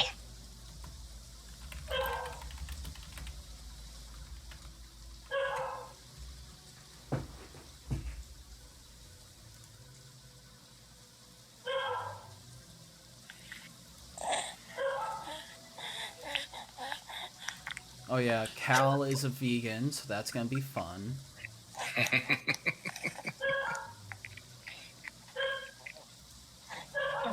Wait, didn't I also make Milo? No, I didn't.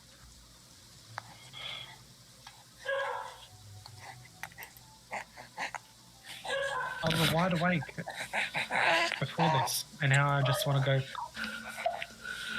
Oh, did I put you to sleep? No, it's just... I don't know, Caleb. I don't think it's you. The music, the slow turns, people thinking. Yeah, it's the culmination of that, I suppose. Ooh. And me sitting down in this very comfortable chair. How is baby? Good. He was up all last night, so I'm functioning off 3 hours of sleep. Ooh. But soon, his mother will be home, and I will be baby free. Yeah, well, he's... Ugh. Okay. Well, there goes that binky. Yeah, he's pretty small. It's only about just under 12 pounds. Oh, You know what we just call one sack of binkies potatoes. in Australia? What do you call them? We call binkies dummies in Australia. You give your babies dummies? Yep. Well, I mean, we call some... There's a brand of sucker called Dum Dum, so... I have some of those in my closet. I can go get one of those for him.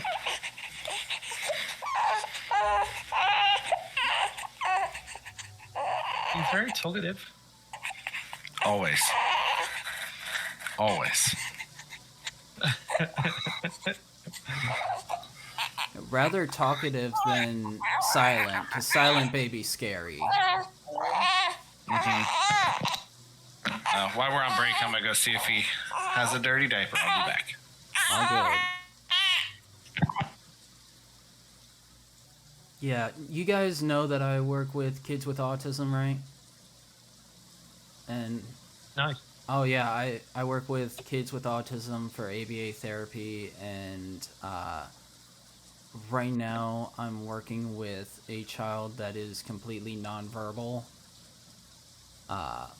but has started making sounds, and everybody in the clinic is so excited. Aww. Oh, that's awesome.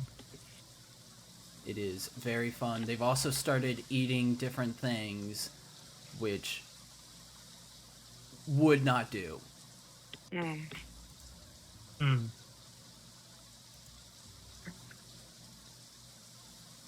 There's actually a speech therapy company that I did some design work for. Oh, yeah.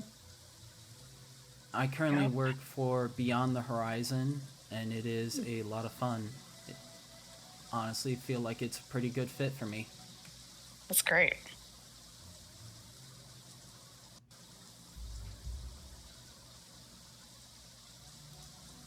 When I...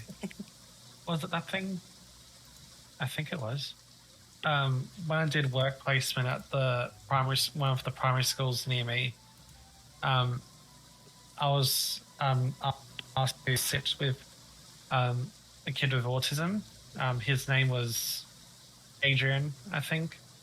Or I'm just giving him a made-up name. And he was so fascinated about what was he? Yu-Gi-Oh cards. He was like so obsessed with Yu-Gi-Oh cards. And mind you, he's like kindergarten. And I told him that I love Yu-Gi-Oh cards, and he's like, "Really? Who's your favorite?" And I was like, obviously, I had to give him something easy that's like popular, like Dark Magician. It's like, mine's Dark Magician. He's like, "No way, mine is too." They're so much fun to work with. Yeah. It's also super rewarding whenever you're working with a client and like you just start clicking and everything just starts working. Aww. Yeah. When it came to mathematics, we had, do you know those teddy bear counters? Yeah. Yeah. We, for like funsies, we'd like pretend like the blue teddies were the spell cards, the red teddies were trap cards, and the yellow teddies were the monster cards. And we had, and we just made like a maths game out of that thing. It's like, you've got 4 spell cards on the field. Then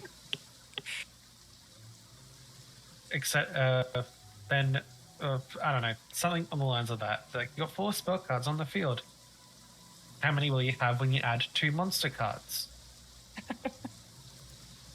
6. Good job. It's awesome. That would be so much fun. I wish I was working with a kid that also loved Yu-Gi-Oh, because I love Yu-Gi-Oh, and it'd be hilarious to see. Yeah, Yu-Gi-Oh is my seriously is my all-time favorite trading card game. I've got so many cards, it's not funny. Oh, I've got like maybe 7 copies of Dark Magician.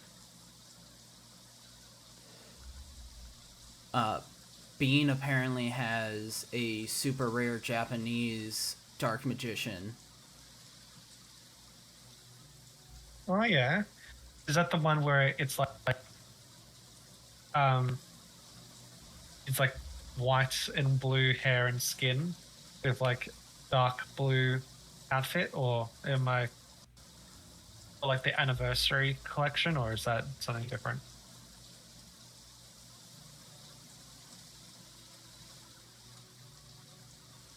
She's writing.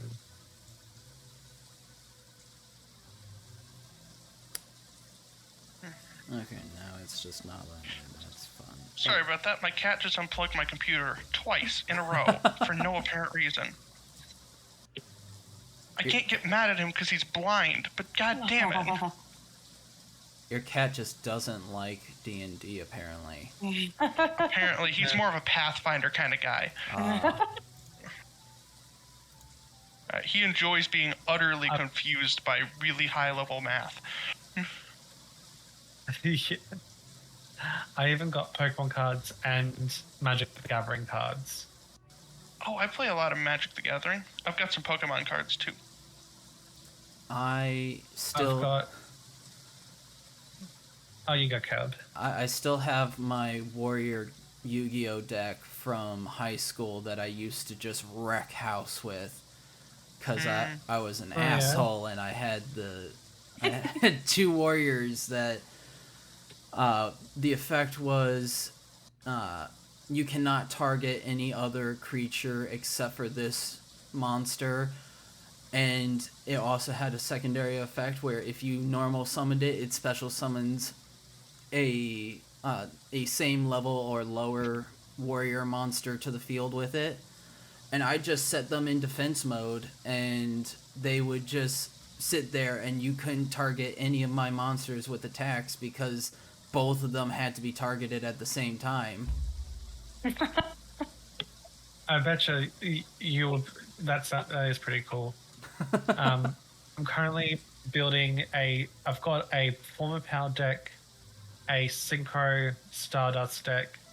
I'm trying to build a Blackwing and a Dark Magician deck.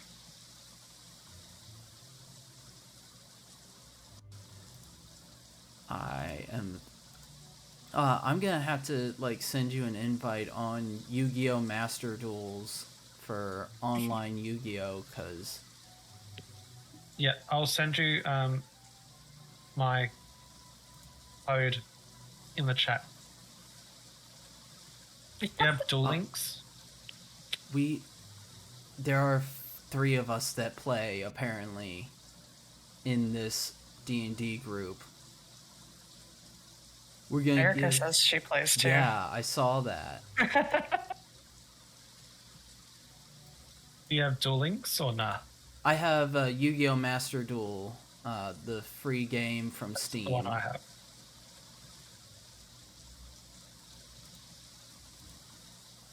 Whoop. Yeah, Yu-Gi-Oh! Master Duel. Had to check real quick to make sure I wasn't speaking out my ass. I actually have a binder of different cards from Dragon Ball Super cards to Yu-Gi-Oh! To Magic the Gathering. Here we go, grab it. I love that someone's gonna look into this voice channel chat and be like, why are they talking about Yu-Gi-Oh? They're just gonna be a bunch of Yu-Gi-Oh! haters, so they're gonna be like, Yu-Gi-Oh? More like Yugi-No. And then everyone's just gonna take more psychic damage. Oh no. Oh my god. I already did psychic damage to the group by introducing Kanai Joe. Oh god. That was amazing. It's. Oh. We have an Erica. We see her true size as she runs in the background and everything's bigger than her. Yeah. A wild Erica has appeared. I think I just saw a Lego car that was about about her So height. but it was nice. Remember, every square is at least one Erica in size. So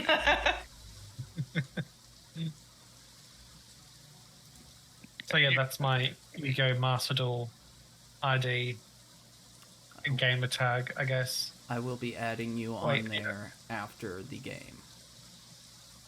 I need to edit that. Gave you the wrong. Why are we Username. fighting, Bean? Yeah. I think I ate too much, even though it wasn't that big thing. A savory waffle with avocado, egg, and salmon. It was lovely. I have a digestion. Erica over there, a true millennial, talking about her avocado toast. Oh god. People at work yesterday. People thought there was this New Zealand couple that came in, and they thought I was from New Zealand as well.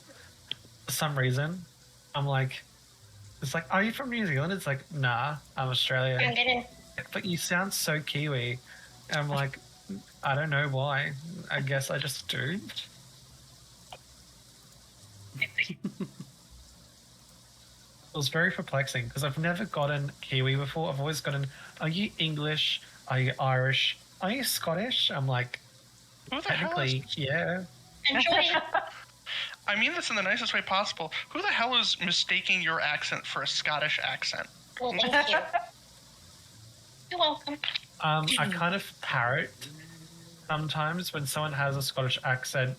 My voice like figures in. So out of breath, though. That makes sense.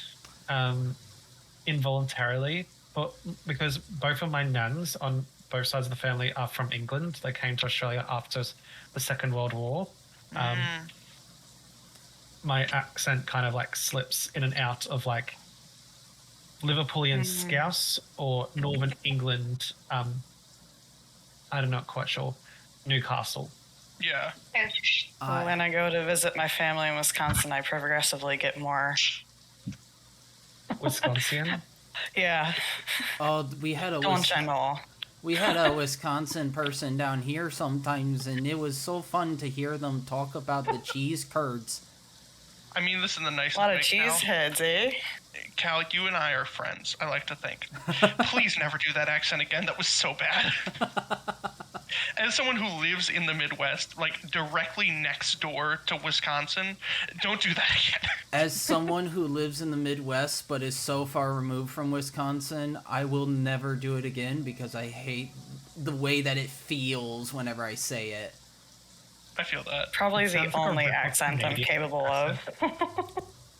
To be fair, that is what the Wisconsin- Midwest is, just rip off Canada. Yeah, it's Wisconsin accent's kind of like a knockoff Canadian accent. Yeah, there's some differences, but All right. We are gonna start now that everybody is here. Brian, is baby okay? Yeah. Oh, Rainbow Yeah. Dragon. Cool. Baby's always okay, whether he believes that or not. But Yeah, someone commented saying baby sounds absolutely adorable in the Twitch chat, and I was like, yeah, we gotta start the baby off with D&D Young. absolutely. All right. Gotta just he pipe already one has a out. set of dice. There you go. I love that. Those big fuzzy dice you can just like huck at people. Oh, that's probably good. I gave him real set of dice. They're metal, so they'll really hurt. So that was Okay, last question about the aid. Yep. So it's 30 feet. It's only 30 feet from where I cast it. I don't have to stay within 30 feet of them, right? Nope. Cool. All right, I'm gonna spend my movement and go down. 5, 10, 15, 20, 25, 30. Oh, we're back. And just Okay. try to Yep. separate myself. In hopes to slow the boar down. And that's my turn. All right. End of your turn. It is now Bartholomew's turn. Let me put on the combat music. And now we have an Amara who's gonna go after Bartholomew. I didn't roll that rectangle. Please get rid of it. You drew a rectangle. Dragon. By accident. So those two blue lines. There you go. Thank you. And now my disappeared too. Why is everybody disappearing? Thank you. Yeah, okay.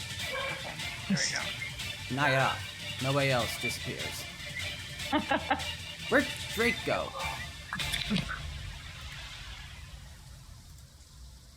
I don't know. Somewhere. It's disappeared. Okay, so There we go. Alright. Above ETT work. Anyway.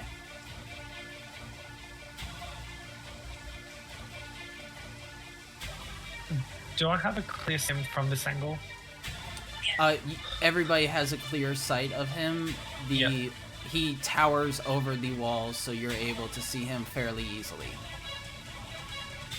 Okay, so in saying that, I'm going to cast Scorching Ray at second level, targeting using 3 bolts of scorching fire. Oh, now 20. Okay, so that first one is a crit. Second one, Can I roll damage or I'll lose it? go ahead, roll damage. Yeah. 17. 17. Damn. How good's that? Second, Rolling second. That misses. miss, and last one. That hits. Go ahead, roll Dirty damage. 20. 5. 5. Got it. So that's 22 Ooh. damage. That's not bad. Pretty good damage. This Go thing is me. gotta be hurting at this Um, point.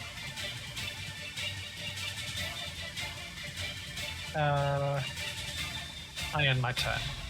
Alright, end of your turn. You sent out these bolts of fire that the first one sears through the air landing across its hide, sparking flames that erupt and burn some of the hide away, some of the fur away from this boar, revealing its hide, charring it black, causing it to look back at you in anger.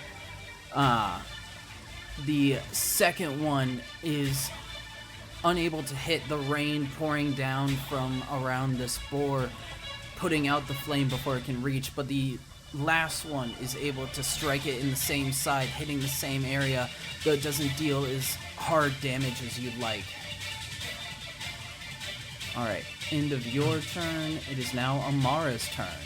Amara, you are currently, just so you know, 105 feet away from the boar.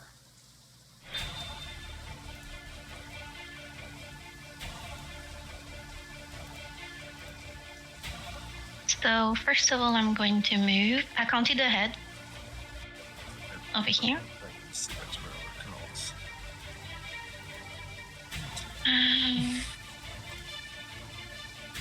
Let me just grab the ruler. Appropriate. Alright.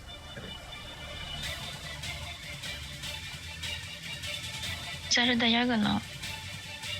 Bah, I think. Oh,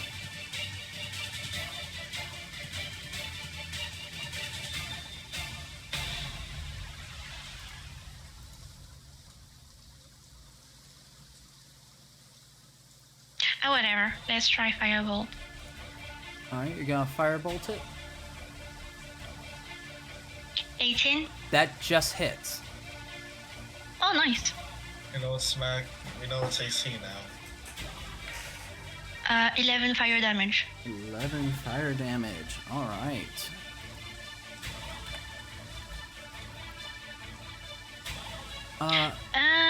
Also, yeah. on your turn, what is your passive perception? 1 second. Perception. No, wait. It's up there.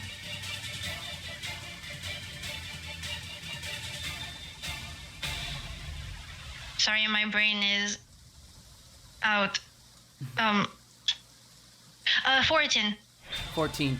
As you step up to this point and get ready to fire, you put your foot down, and instead of feeling grass and dirt as you expected, you feel wood.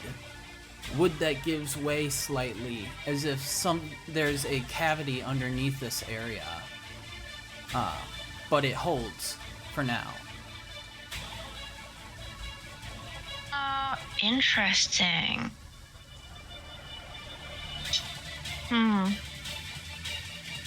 Do I see with my 14 passive perception? Do I see how like large it is? It's about 5 feet. Is it like right in front of me? Oh, it's 1 square. The secret passage, or the trapdoor that you're standing on is about 5 feet wide, about the size for you to climb down, if you were to open it and climb down it. Oh, okay, cool. It's not really the moment, but I'll keep that in mind. Maybe I will tell Bartholomew, who's right beside me, actually, that I think there is something underneath my feet right now. I wonder though, maybe we could attract it over here, but like if it's too small, it might not fall like into the trap. But okay, as I will pass the message on to Bartholomew because he's beside of me. Oh no. I agree. Alright, It'll be anything a- else? Be a risk. No, that will be the end of my turn. End of turn. It is now Raylana's turn. Okay. So this is double, right? Stepping up here, moving one up. That's fine. One counted as 5 feet.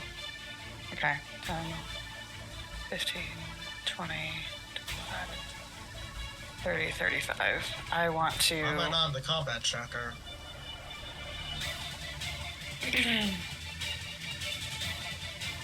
Now you I are. would like to... Alright.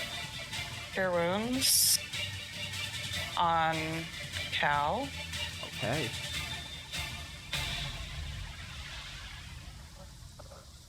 Go ahead. Actually, I'm going to use that as a level 2 spell. Level 2 Cure Wounds. Go ahead.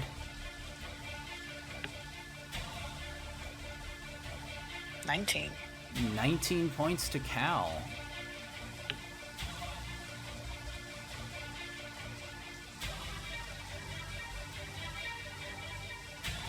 You. You are welcome.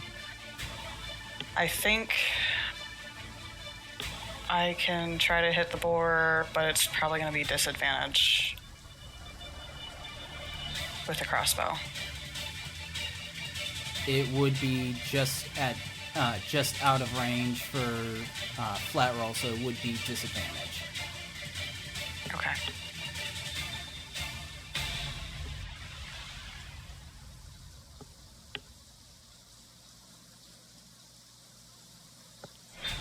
Yeah, okay. So that's a no-go. Darius, roll me a dex save. Yeah. Go ahead.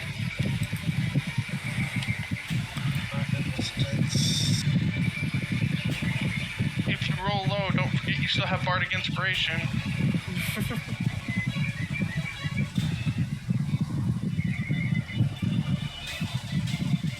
You, Darius, you hear from behind you a soft, oh shit, as you look back and you see Raylana unleashing a bolt towards the boar, but unfortunately it was pointed towards you instead, and you're able to just bring your shield up into the way of the path of this bolt, causing it to glint off into the distance instead of hitting you.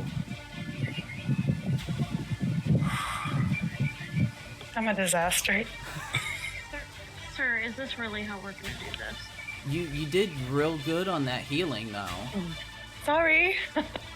Which, by the way, Cal, the first burst of healing that you got from the aid spell, as you are being brought back to consciousness, you hear a new voice calling to you. A soft voice. Cal? Don't leave me alone again. And hearing Lorelai's voice in your mind drags you away from the place that your parents had been, where you could have been family again, and pulls you back into this moment. Raindrops dropping on your face as the storm above you rages on still.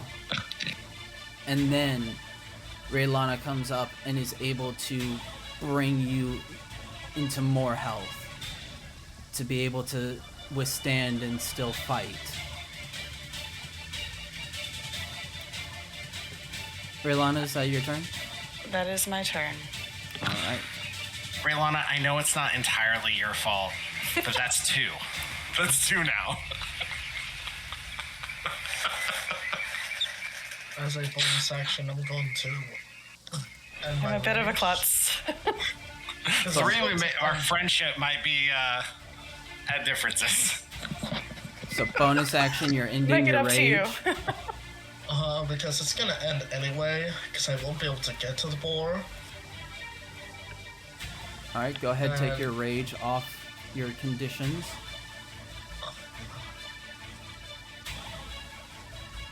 And then I'm going to cast. I'm going to cast Toll the Dead. Casting Toll the Dead. Alright, let's see. You're within... Yep, you're within range, so wisdom saving throw. Rolled a 17. God dang it. Alright, I'm gonna move out the way now. Alright.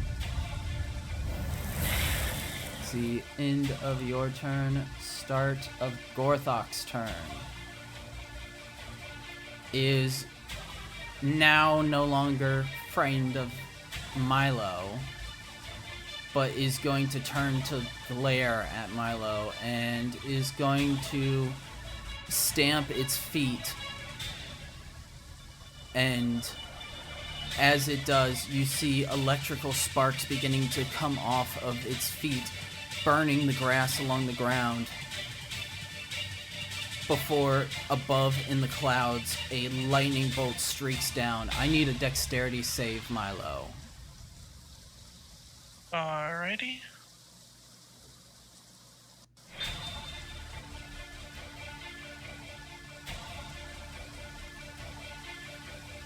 Nat 20, let's fucking go. Okay, so you take... It's the same with the... Whenever you roll a nat 1, you take double damage. This, you take quarter damage. Alright.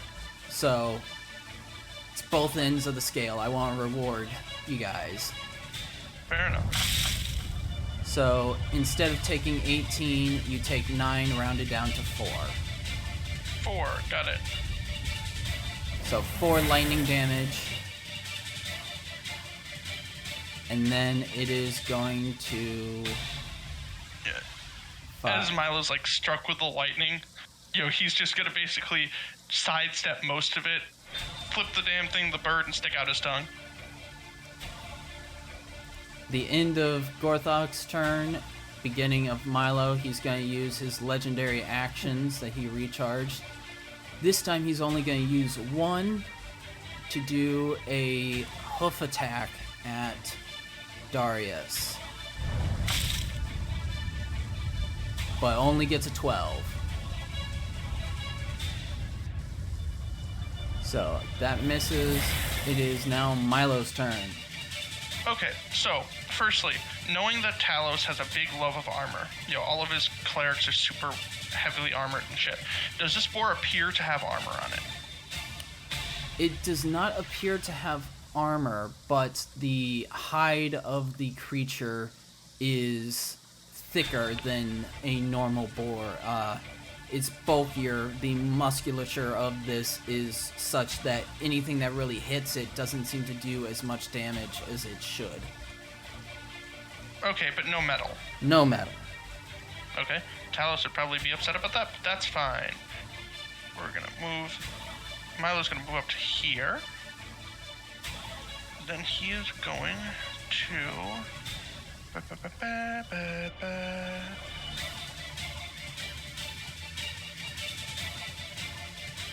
Ooh, Lou's in the chat. Yay. Hey, Lou. Alright.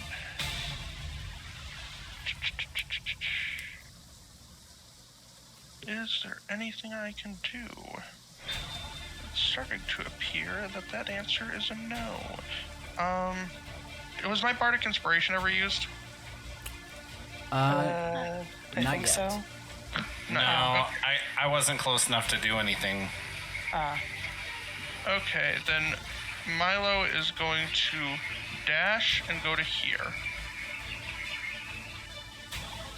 And then that's his turn, because there's nothing else I can do.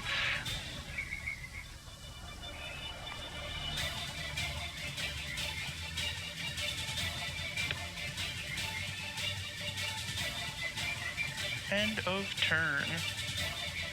Let me check. I don't see anything that says that you cannot Bardic Inspiration multiple targets. Let me actually double check that. 'Cause... Yeah. Oh. It's-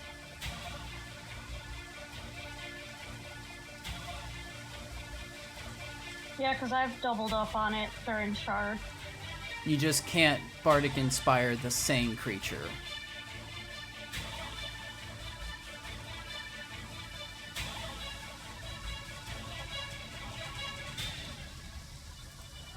Okay. Then I'm gonna use unsettling words on the boar. I'm gonna roll a d8, and it's gonna subtract that from the next saving throw it has to make. Got it.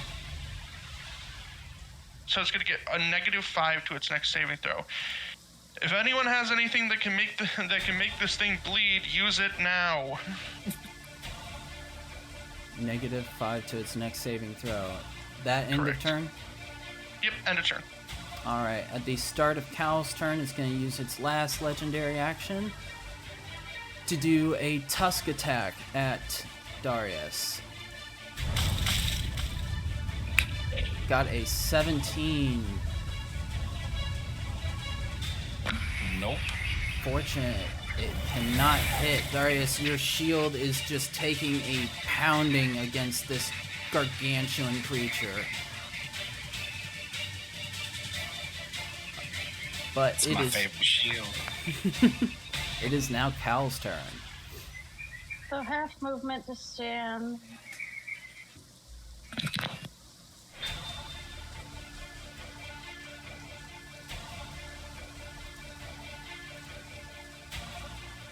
Okay, so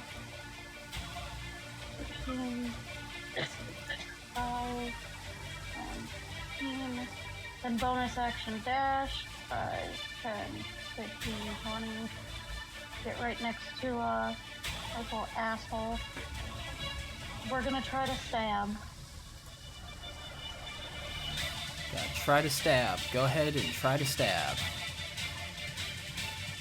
Yikes. We're not stabbing. You tried. Tried, yes. That is all that is possible for the stabby tiefling Alright. this turn. Next, Darius.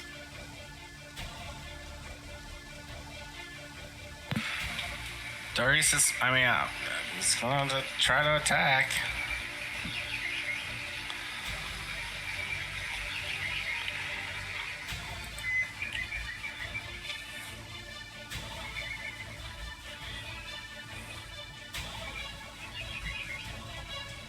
Just misses. And I can use the Bardic Inspiration to add to that. Oh, yes, you can. That's a D. 8. Or, yeah, it's a Gonna hit D8. either way. I spoke too soon, so yes. Man, I only needed a 1. Yep. Go ahead, do damage.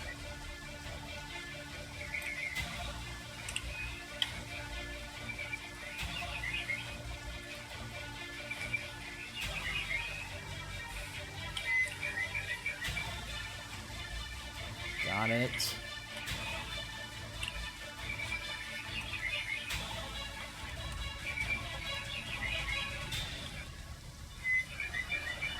That hits. Alright. And this one I'll use my Divine Smite on Go ahead. at 2nd level. 2nd level Divine Smite.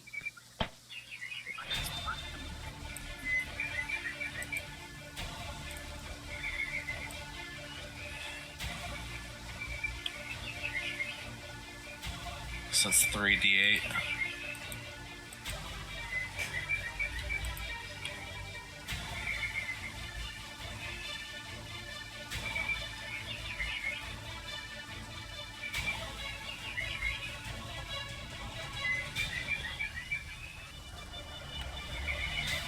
All right.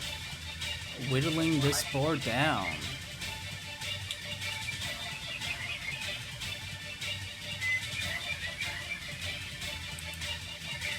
Anything else you'd like to do on your turn?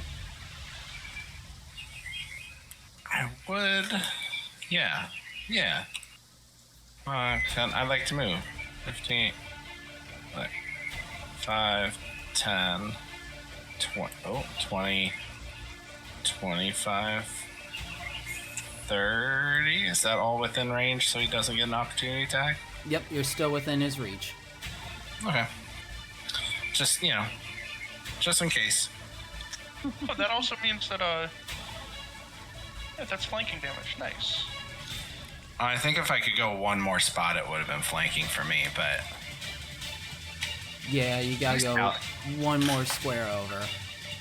I'm sure Cal will figure something to do with it. Yeah, if Cal just takes a step up the other direction as well. Yeah, that's my turn. All right. Next, Bartholomew. Yes. So Bartholomew's going to move just a little bit over here, and he's going to roll Scorching Ray again. Go ahead.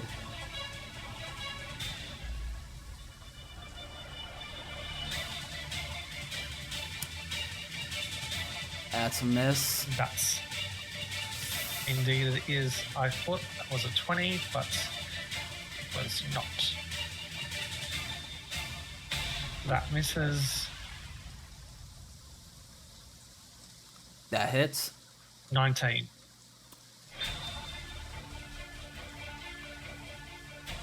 Six. Let me-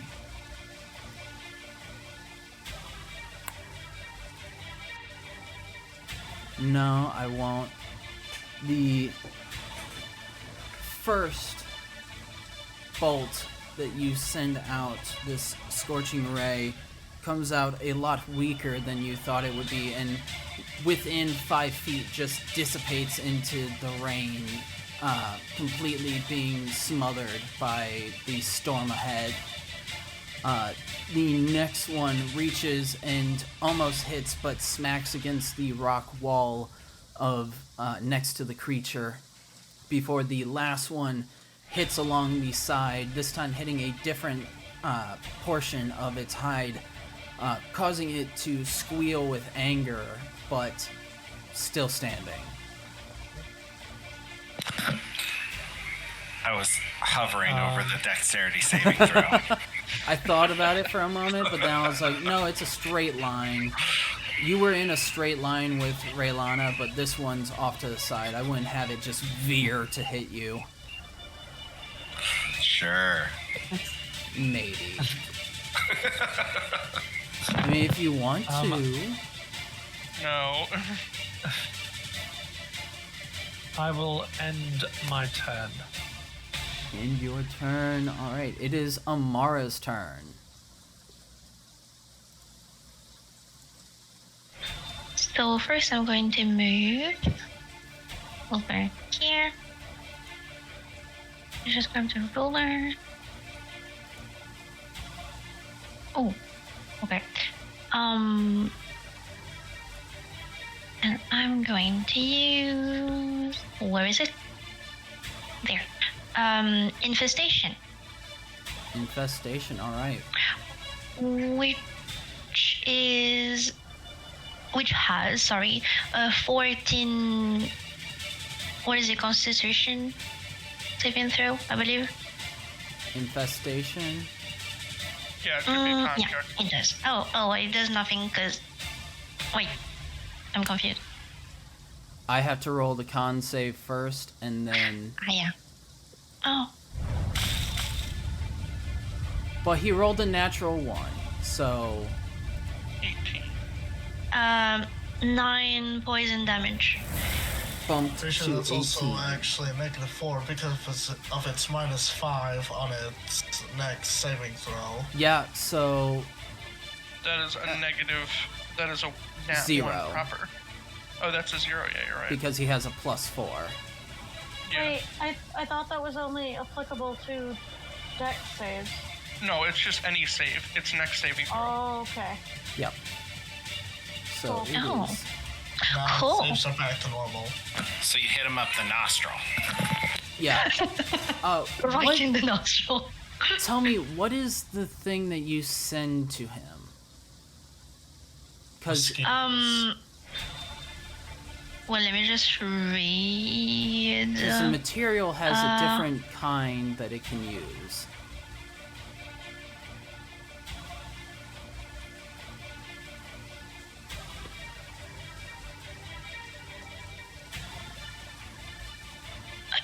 I don't know. I'm trying to think about insects right now. I think it has either one live flea or a live locust. Yeah, we'll go for fleas. Okay. Yeah, a living flea.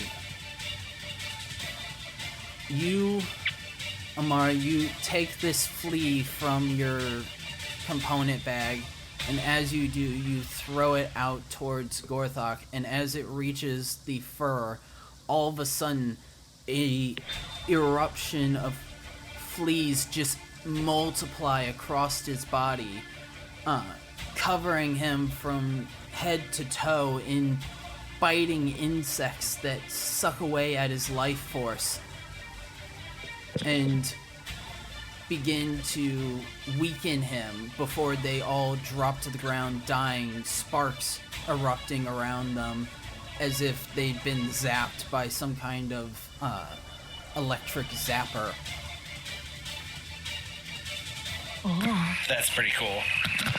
Would you like me to roll the d4 or or maybe not at all, because it would be nice if it stays there. What's the D4 for? Let me read you the proper line. I think you can also just click on the spell and it'll put it in the game, and it'll put it in the game log. I do not know. So Yeah. it's for the direction it's going to go into while it's in panic, I suppose. I forgot. Can you I'll just click on send that this thing? to the game log so everybody can see. There we go. So 1d4. So let's see which direction he goes. It's a 1, so it's north. So he goes 5 feet to the north. This is forced movement, so it is not considered attack of opportunity able. Oh. That would have been cool. Because it does... Didn't we just say that forced movement was still attack of opportunity?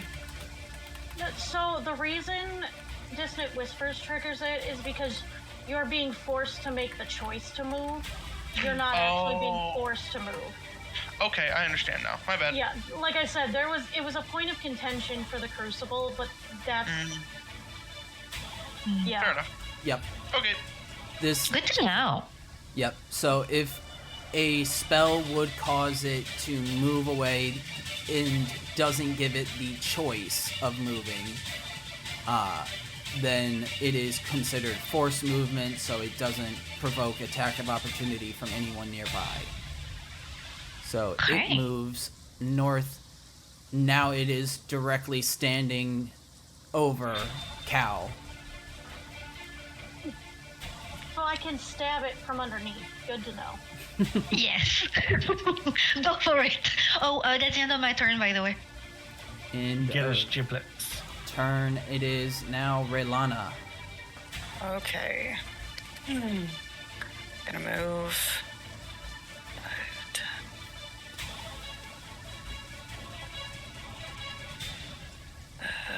Nope, I'm gonna go here.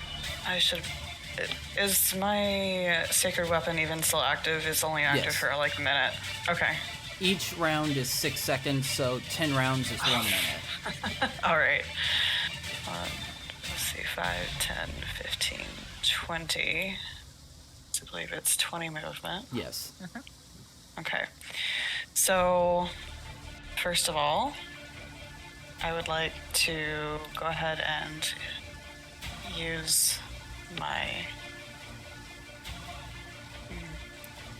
spiritual weapon. Okay. Just misses. Shoot. Damn. All right. And let's see, does this? I don't think this requires any kind of concentration. I'd like to use Sacred Flame. Alright, so he has to make a dexterity saving throw. Dex 15. Got it. Rolled an 8. Cool. Oh. The 9.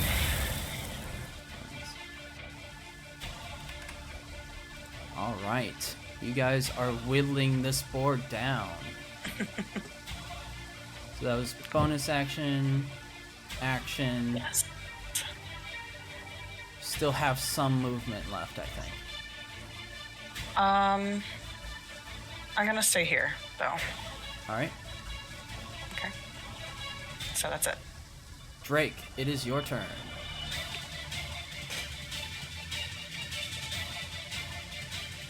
I'm going to use reckless attack and rage. I'm going to rage.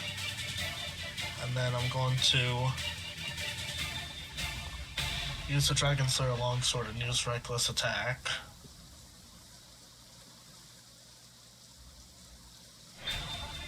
Dirty 20. Alright, let me check.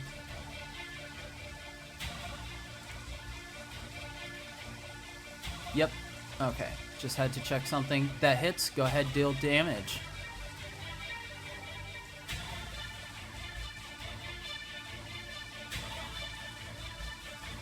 Nine. +2 from plus rage. 2. I'm pretty sure I also get to add a little bit more damage with the Divine Fury. And how much damage do you get with Divine Fury? 1d6 plus 1. Alright, go ahead, roll that 1d6 plus 1.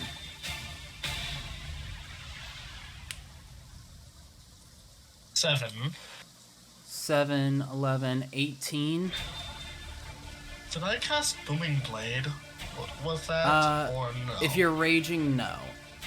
Alright. I'll take 18. 18. You strike out, yelling in rage and anger as you lash out across the height of this boar, and as you do, everybody sees the lightning sparks beginning to dim and fade as the boar falls to the ground. And as it hits the ground, a lightning bolt from above crashes down, a cacophonous, thunderous sound as it strikes into the side of the boar, and the lightning in its eyes and across its tusks flare bright again as it stands back up.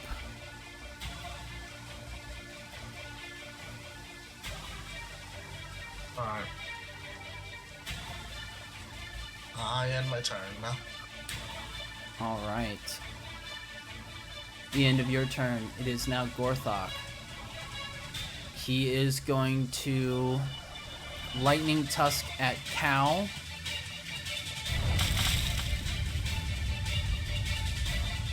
With a natural 20. God dang it, man.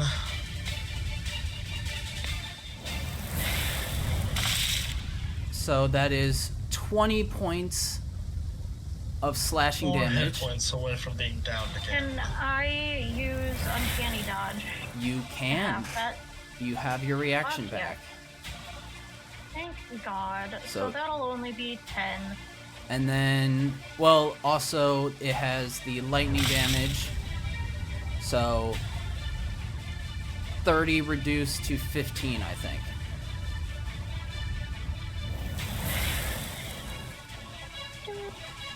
Thank you. Yeah, I'd have been down again without that.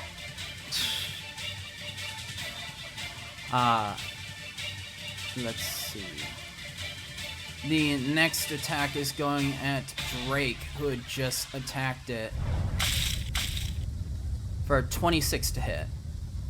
That hits. Alright, take the first. All of this is halved because you're resistant to the bludgeoning damage and to the lightning damage that it does. So let me get the full total and then I can have it. Jeez. So 15, 12, 28, half to 14. 27. Oh, 27. What did chicken shit get tired of trying to attack me? Are you asking? Are you asking to be hit? He couldn't hit me, so...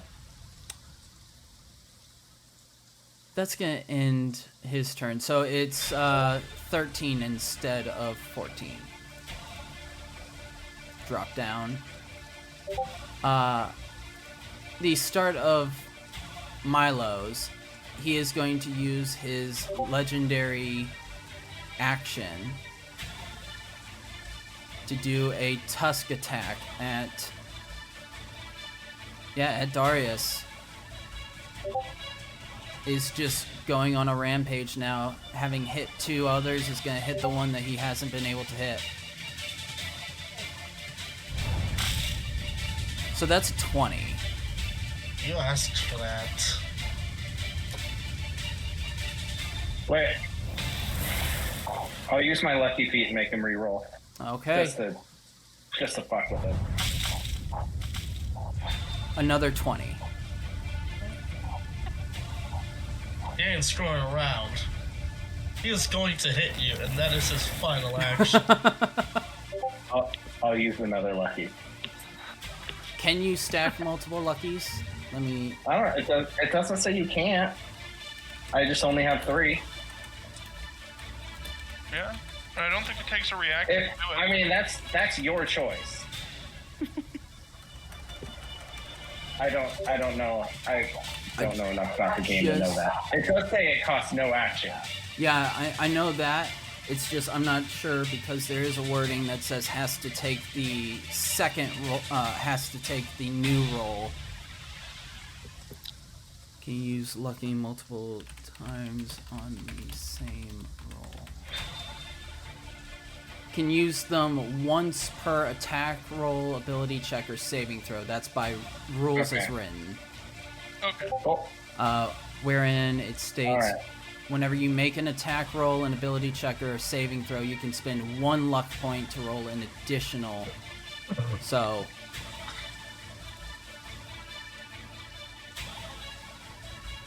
Alright, you win. I just want to go by rules as written, just to make sure. So, now all of my monsters are going to have the lucky feet. So, Lightning Tusk, you take 12 slashing and 7 lightning. So 19 total as it lashes out against you, slashing its tusks out wildly as it is now in a do or die stance. But is now Milo's turn. Okay, Milo's going to move to here. And it's going to use 25 feet of movement. He's going to use Unsettling Words, which is going to burn another inspiration. And I think it's his last one. Alright, it's going to give him a -1 to this roll. Okay. And then he is going to... he's going to cast Dissonant Whispers at 3rd level again.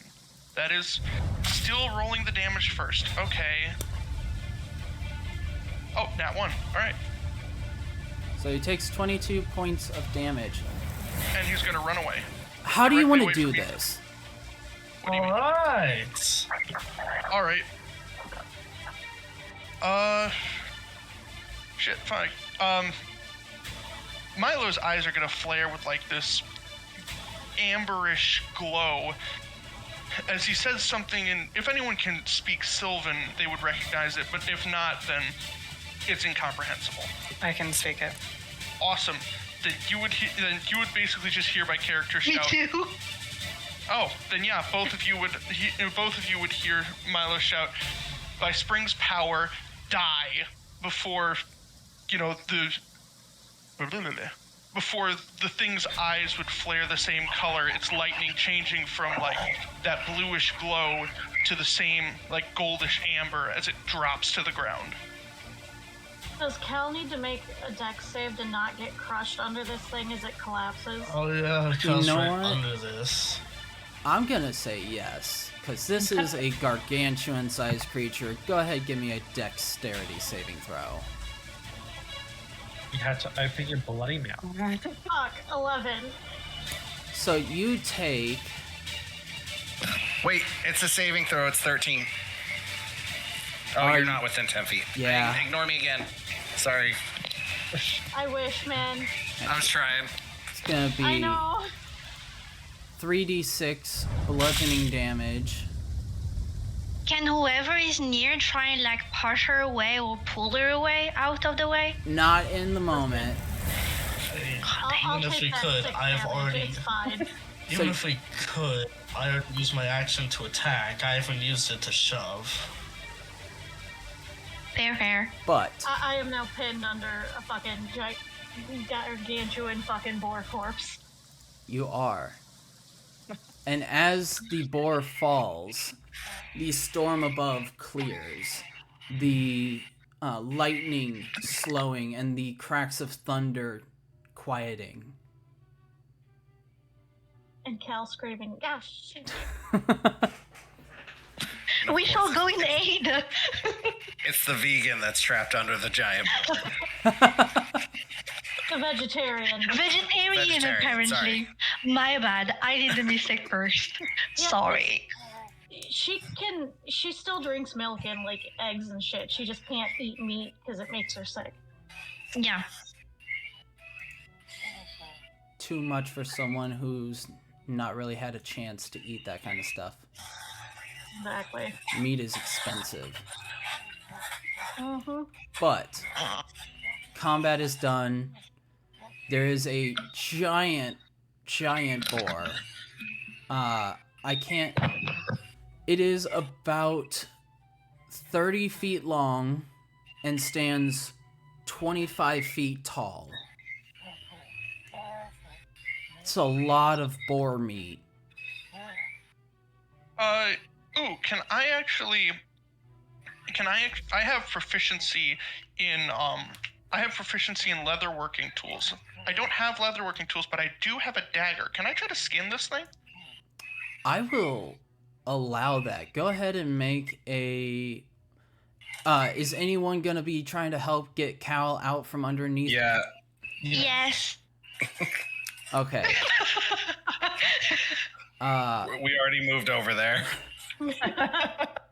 No roll needed with this many people. You're able to pull her out Cool. from underneath the giant boar's corpse. And as everything calms down, the rain stops falling, the forest goes quiet, except for the occasional sound of crickets in the background. Sorry. Adds to the ambiance. Okay, I'll leave it on.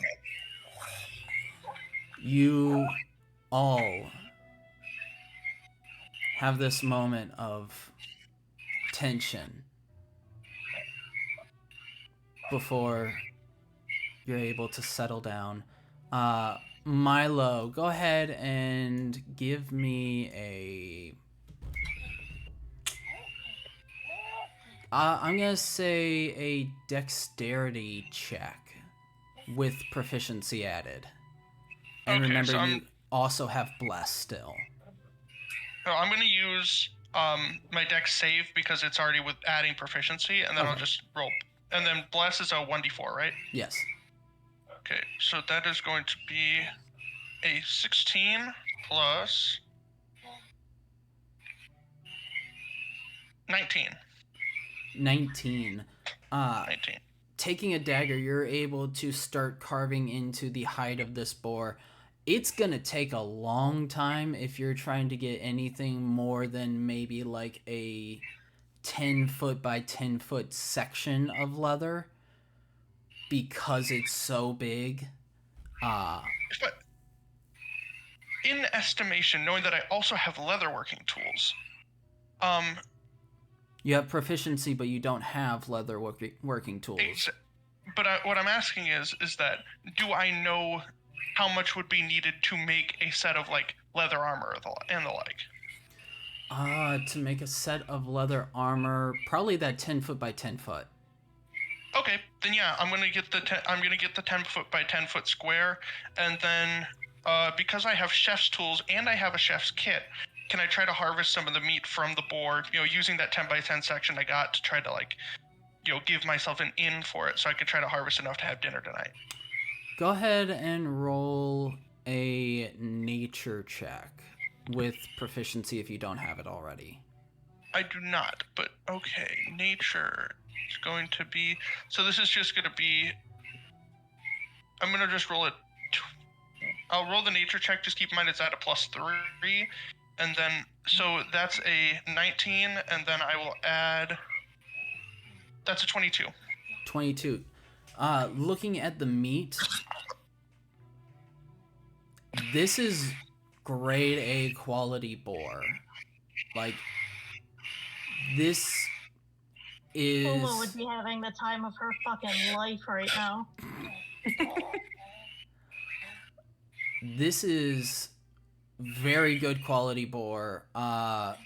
You can carve out a section of its hide,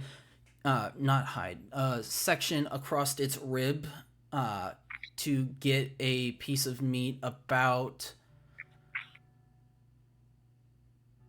You could probably take about 15 pounds worth of meat in the same amount of time that it took you to get the leather. It is sort of difficult to cut through some of the meat because you're using not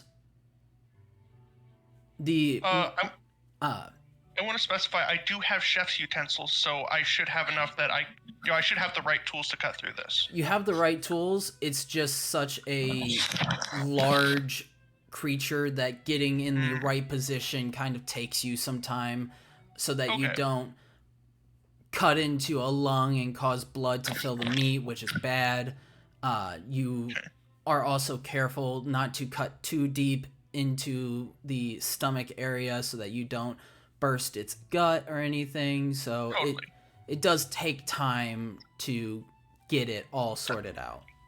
Totally fair. Can I make one more request for this boar? Go ahead. Milo would like to try to remove the liver. Removing the liver. I'd say with your nature check, you're able to do that easily. Awesome. Then yeah, at that Milo's gonna kind of use the bottom, basically just pile this stuff on top of, basically laying out that the rain cover I was talking about before for the for the tent, and just pile this stuff on top of it. And he's gonna roll the hide up and put it next to it.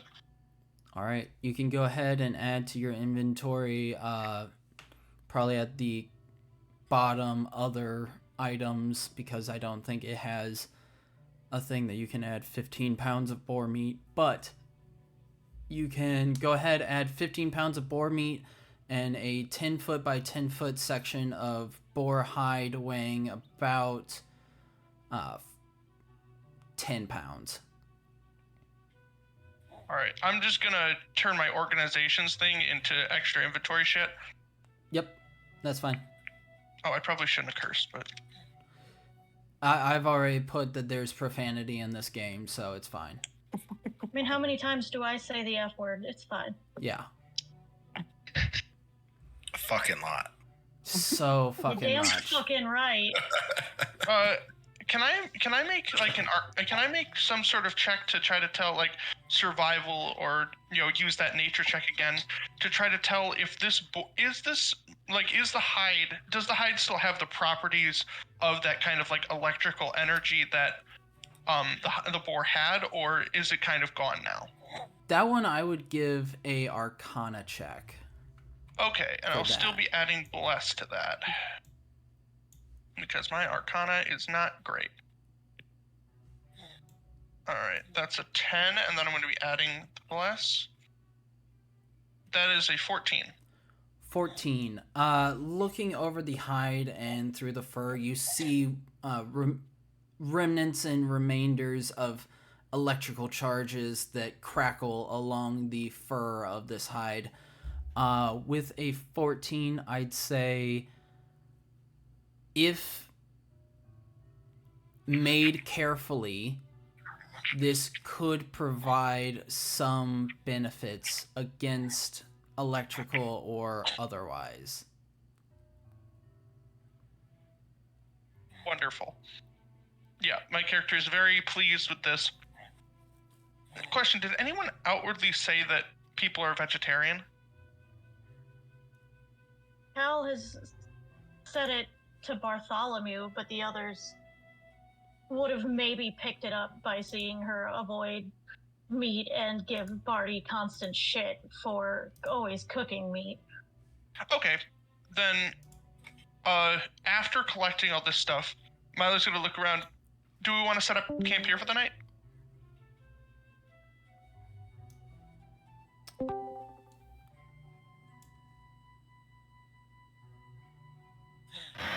Sure. Drake would like to respond with, let's at least explore around first, because I'm pretty sure I saw these like stone hedges around that look like they could be entered, like some sort of room. Okay. Are you guys gonna be all right if I wander off for a minute and try to find some, some sort of wild vegetables, wild berries, and the like to try to make sure we're all accommodated for? No, not at all. I'm gonna explore this little thing right here. All right, then Milo is gonna go towards the tree line we kind of came from, and can I roll like a survival check or something to try to find some good shit? Go ahead, roll survival. Drake, are you going into that opening? Yes. Also, he would like to call out a question if anybody would like to follow. Ooh, that's not great. Would anybody like to follow me into this like little gateway or whatever? Me, I want to open the door you talked about earlier. Okay, you're opening the gonna- door. Hal's just gonna crawl to this stone and lean against it. Not even gonna stand up. She's just gonna. Ugh.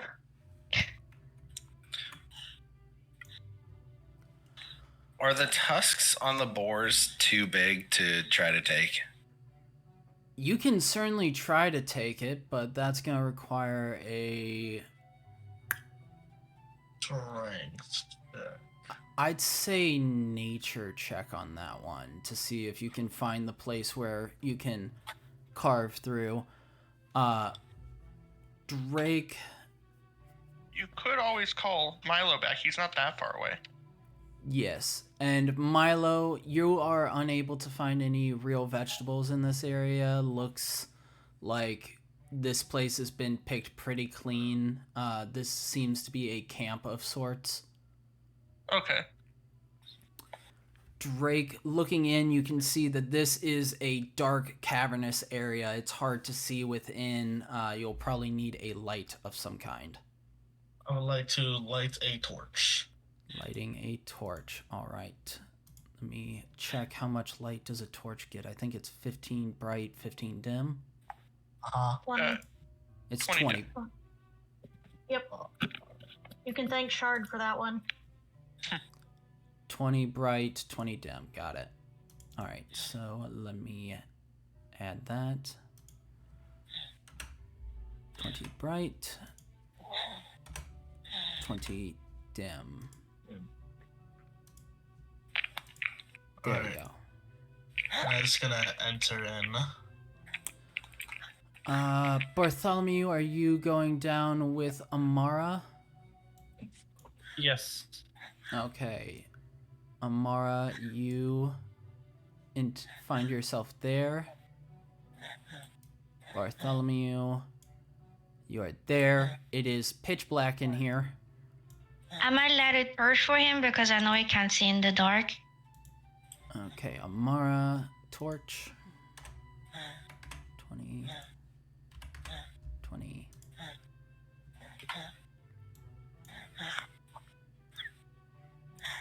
There you go, there you go. And Darius. With a 4, it is the first tusk that you go to, you reach out to try to grab it, and as you do, you feel an electric shock run through your body, and it kind of puts you at a little bit of probably don't want to touch this without knowing what it does.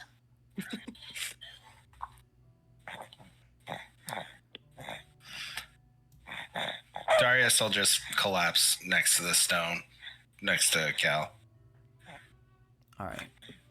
And Ray is going to offer healing to Cal and Darius. All right. Drake, you looking around in the entrance to this cave, you can see that there is a pictograph along the wall directly in front of you that you can see shows what looks to be 3 stick figure humanoids being struck by lightning. There's also 2 different branches that you could go through of sections of this cave. Amara and Bartholomew, as you light up the cave, light up a torch within this cave, looking around, you can see that you are now in a secret entrance within. There is a corner that you can turn around to explore further within if you would like. Yes. Before we go any farther, is there any noises or anything perceivable in this secret passage? None that you can hear. Oh, cool. On the route encore.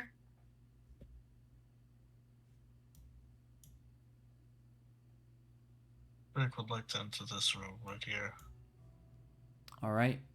Drake, entering into that room, you can see that there is a fur mat that seems to be made of some kind of boar fur, boar hide, as a functional bed of sorts. Alright, you'd like to keep exploring. All right. Amara and Bartholomew, go ahead and give me perception checks.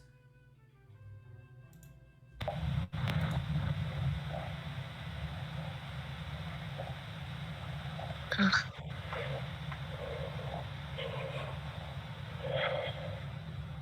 6 and a 5. Oh no, you rolled already. I wanted to give you guidance. Okay. Never mind. I will allow a guidance roll, guidance added because I haven't said the result yet. Oh, thank you. Let me see. Oh, okay. You can give Why isn't it yourself working? guidance, or you can give Bartholomew guidance. I'm going to give Bartholomew guidance. With my luck, I won't. No, I'll give you guidance. Roll again. Wait, give me 1 sec. Cause Roll a where is it? d4. Yes.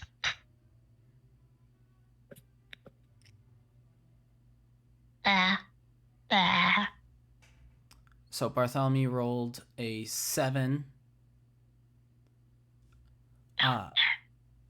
Looking around, you can see that the walls of this cave area are bare, but there is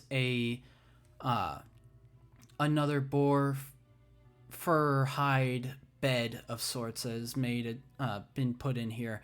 You can also, Bartholomew, see that there is a circle of metal or wood of some kind that peeks out from underneath this this bed. I will investigate it, or I'll pick it up. Taking the bed out of the way and looking over the piece, you're able to see that it is a shield. Nice. Anything unique unique about the shield? Go ahead, give me Arcana check. Oh, can I give him guidance again? You can give him guidance. Or is he again. still like... Okay, roll a d4 as well.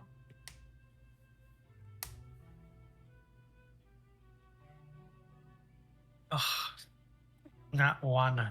That's You have a D4. bad.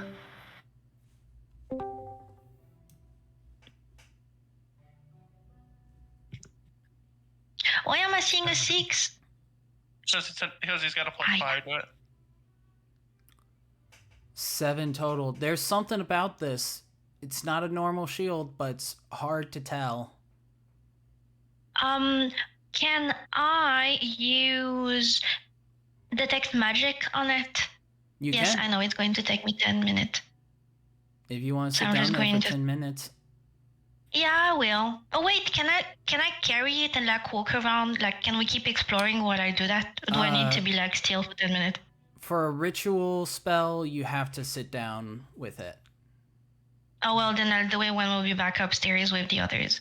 Okay. Also, Right. give me just a second. I am about to explode. So I will be right back. Okay. Okay. Talk amongst yourselves and role play if you wish. Alright, Milo's gonna, like, walk up to the group, the 3 people over here. I tried to go find some fruits and vegetables and, like, think this place has been picked clean. I do have some extra, like, dried fruits and the like in my rations, though, so no one's gonna be going without. Very good. At this point, Kel's too tired to give a single fuck and just doesn't really respond. Fair enough. I feel like we should keep going though. At that point, seeming to be ignored, Milo's gonna look over at Rilana. Do you want some help with the healing? I've got some extra. I've got extra juice in me, you know. Yeah, possibly. Although, I don't know. If we're staying for a while and nothing happens, then we can probably just rest. But I'm concerned about whether there's anything else around the area. So I'm also concerned about that. I think I'd like to leave it to our party members to decide what they'd like to do as far as that goes. My character's gonna look between the 2 that have been beat to fuck, and also he's really not doing well either, but he's playing it off. You guys want a bit of a pick me up?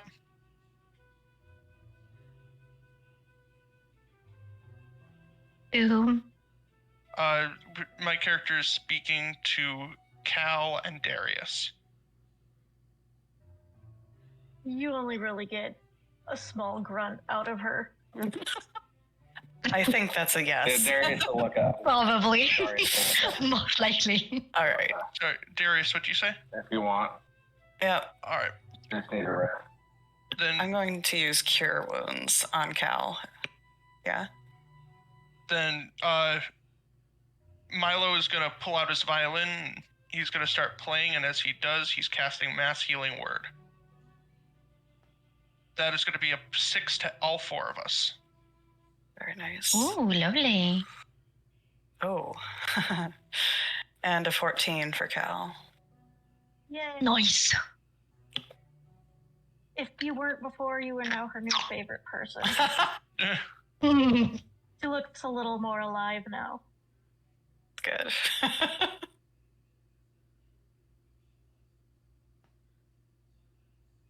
Okay. Da-da-da-da-da-da. I wonder what kind of shield this is, Amara. Once we will be back with the others, I can try and detect if there is any magic on it for you, if you would like.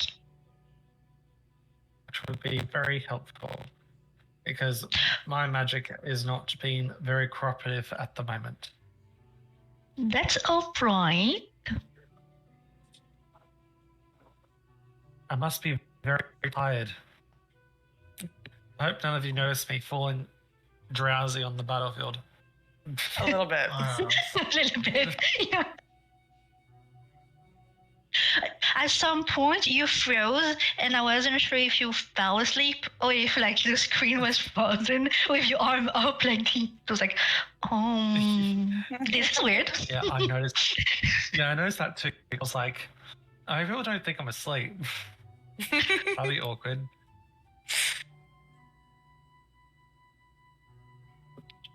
But it's understandable. It's so early. Yeah, and I haven't slept yet because I've got the insomnia had hit me like a truck. I was before we began the session, I was laying in bed for the past 4 hours with my eyes just closed and nothing. Oh. I hate this I got moment. work tonight. Jesus. Start at 2, finish at 8. Oof. Then another D&D session with my Australian people. Unless it's been cancelled this week. I can't remember. Is it in person? No, it's on Discord as well. Hi, Bach. I'm Beethoven. Sweet. Oh. Fuck 2d4 off. psychic damage. I love it. Okay. So, anybody will else never doing get the end of anything this. during? We've just. We advance a little bit in the tunnel. Do we need to reroll? No. Drake would like to. Oh, sorry. I'm taking the light away from you. Cal is no longer on Death's Door. Fair At enough. Death's Door. Awesome. I think I heard Drake say something. Drake, where are you Drake going? would like to clear out the rest of this, see if he can find anything interesting. And if he does, cool. If he doesn't, that's fine. He'll just go to the other ones to explore some more. Looking in this room, you don't find anything, but you do see a ladder that leads up coming from this area. Alright, Nice he'll being like over to there. climb it, see where it leads. Alright, climbing up, you hit a trapdoor, and as you push the trapdoor up, you are right here. Huh. My character just like peeks around the other side of like, because are these like solid pieces of stone here, or are these like Stonehenge type shit? Because I see the little smaller squares there. They are Stonehenge-like, but let me actually do something, because it's that.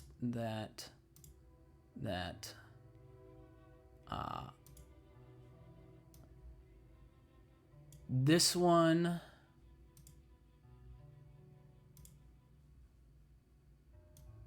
This one.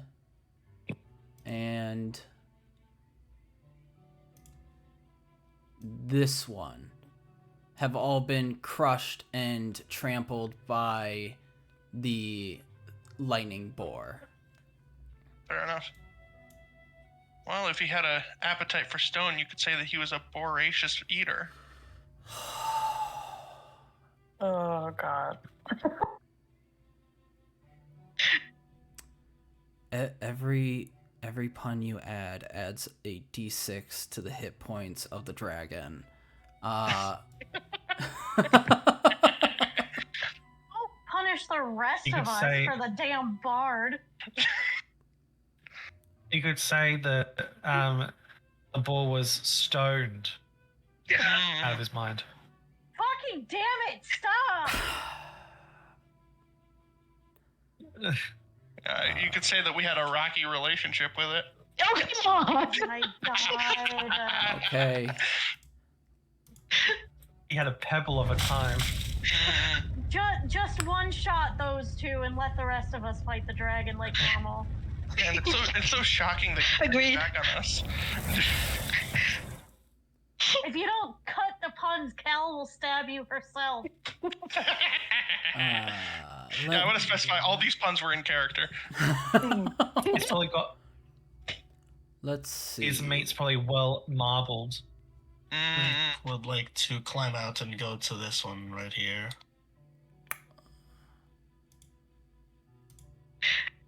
No one got that one, but that's okay.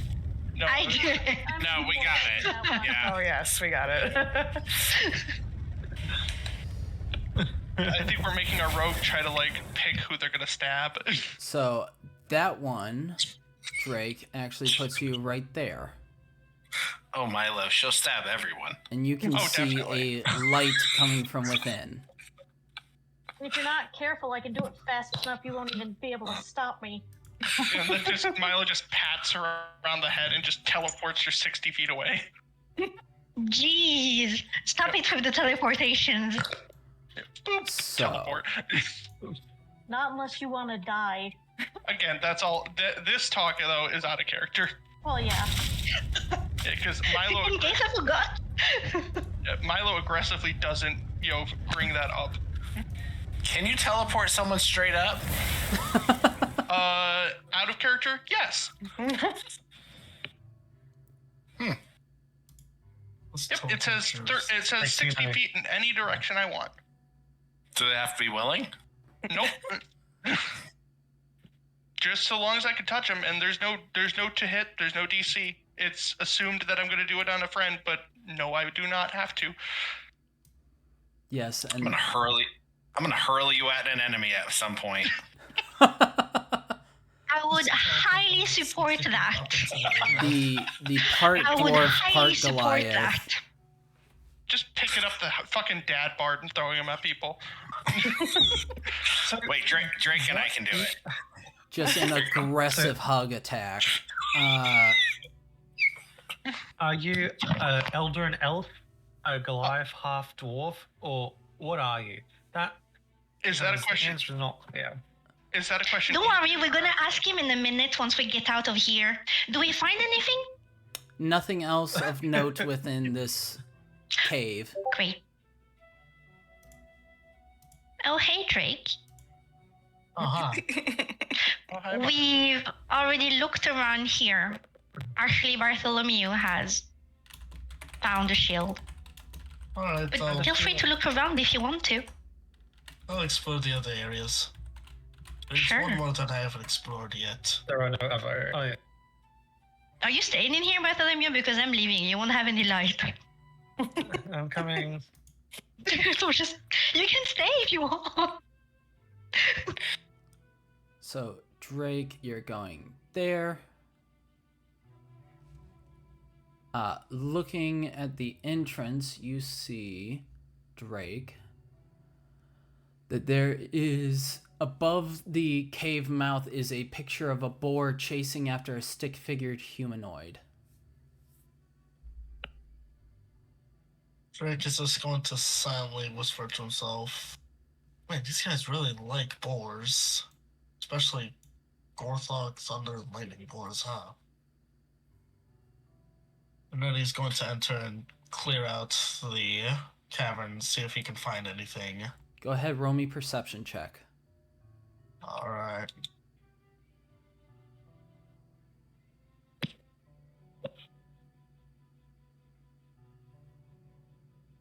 God dang it, man. It takes you a long time exploring these caves. There's occasionally times where you walk into one cave, forget why you walked in here, turned around, then remember why you walked in there, turn back around. It's a whole ordeal. But you do find in a square of the in a square underneath the fur bedding that has been made for the orcs to sleep on, you find a bottle of, well, let me actually look up what this, why am I looking up? I can just click that, yeah.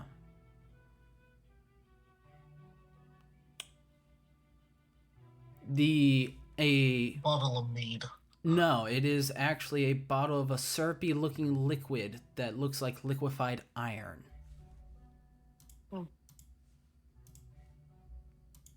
Alright.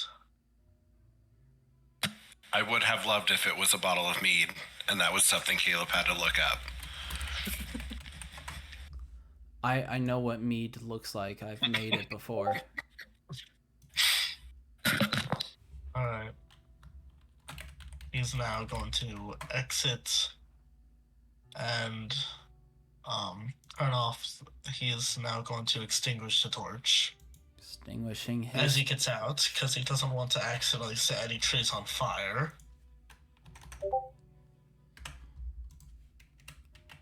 Zero. Amara, did you put out your torch as well? Yeah. Yes. Okay.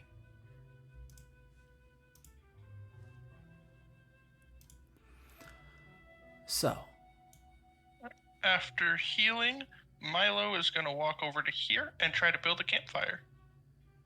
He has campfire stuff in his pack. So easy enough to set up a campfire. It does take a little bit longer than normal just because this area has been rained on so heavily. that's fair. Can I add the bottle of liquefied iron to my inventory? Yes, you may. Amara, are you sitting down to do your detect magic? Yeah, I will. So I'm gonna grab the shield. I mean, I'm going to kindly ask Bartholomew to hand it to me.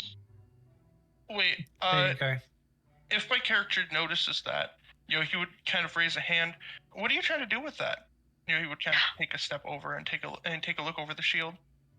I am going to turn my back on him and walk away. My character just kind of looks very confused by that, but did she take the shield, or? I did. Okay, that's fair. He's just gonna, look confused at that. Is this how she normally is? Because she seemed... She would have probably glared at you before leaving, actually.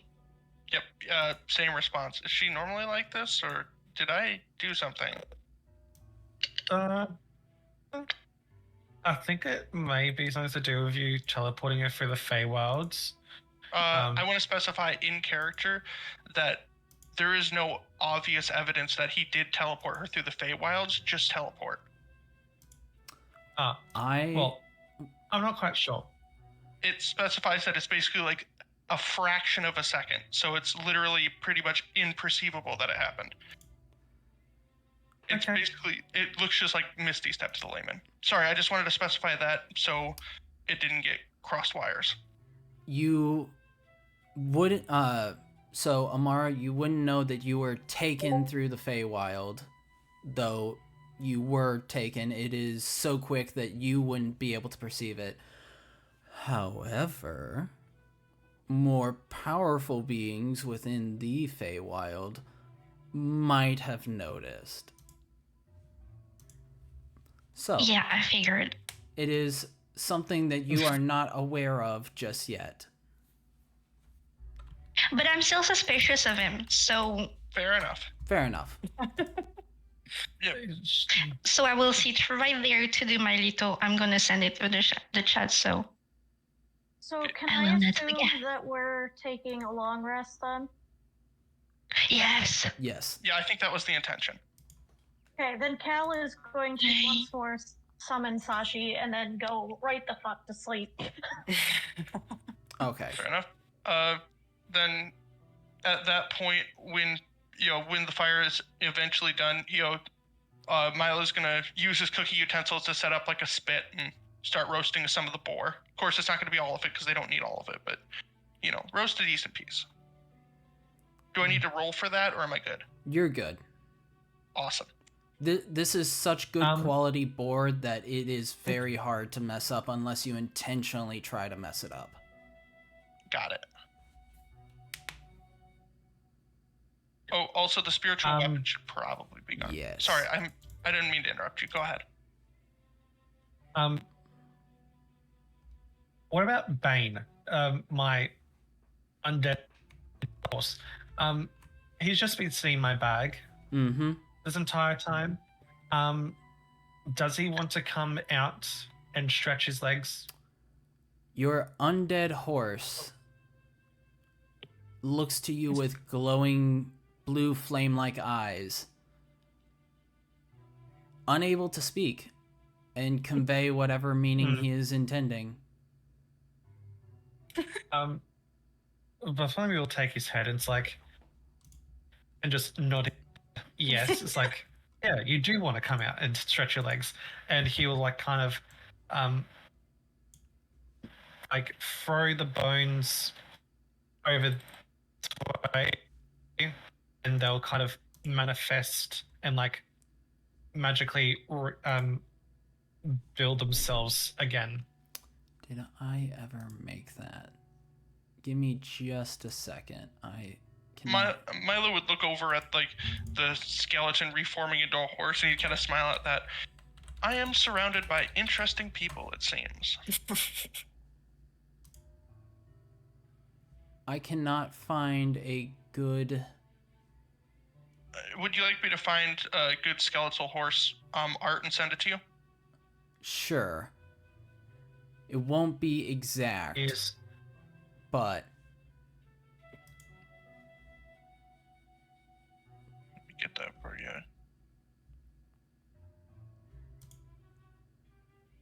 I'll just use his regular horse token image.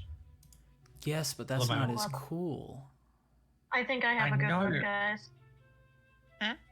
Send it for the chat. I want to approve. I want to approve of these. Give me a damn second. I'm working on it. Do you guys I can only go so fast.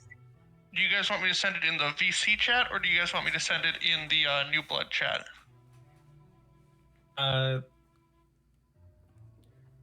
just the general New Blood server chat. Got it. I'll just do what Bean just did. I don't know what Bean did, but that's it. Those are both pretty sick. Just a second. Let me... Okay, that's where you put it. Let me put up my contender. Wow. Oh! Oh, but no. You can't really use a test roll, can you? Oh, these That are... one's too scary. Thanks. No, not. You know what? 0 out of 10. Too scary. I'm using this he- one. I respect that. I want to specify, I'm not giving shit. I respect that. Let me... Bean's definitely more on the lines of, spectral horse covered in blue flames. Okay. Technically, he's not... Oh, no. My Discord crashed. Hi, my Discord crashed for some reason. Oh no. Oh, no. Oh, weird. Well, now to pop that out. But...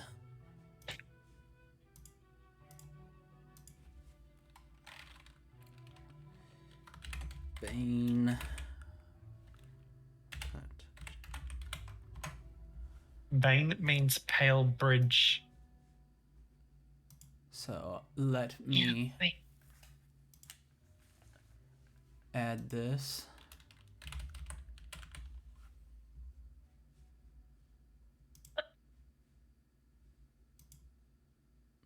Did just not save? Oh, by the way, there will be a new Bard subclass I'll be adding soon, possibly. Oh? Yeah. Lovely. So we'll see how that goes. Well, I didn't think we were using homebrew stuff. I'll be adding some homebrew. Since I am adding homebrew, magic items and the like. Okay. But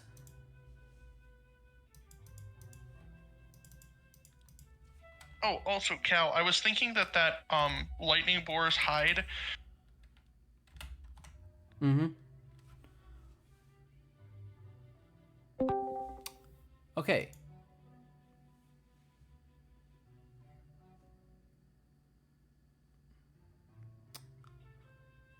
So For context, everybody else's magic item isn't like necessarily something this like combat Spectacular. use type of thing. Fair It's enough. more something that's tied to like your backstory or like your character in general. So like Cal's is an onyx statuette of a cat that basically is just an ESA on Okay. steroids type thing. Okay. That makes sense. Yeah. And then I'll have to just sit down with Cal, because I did have an idea for that boar hide, but I guess that would not count as the backstory one. yes, I will be working with you on your backstory one. Awesome.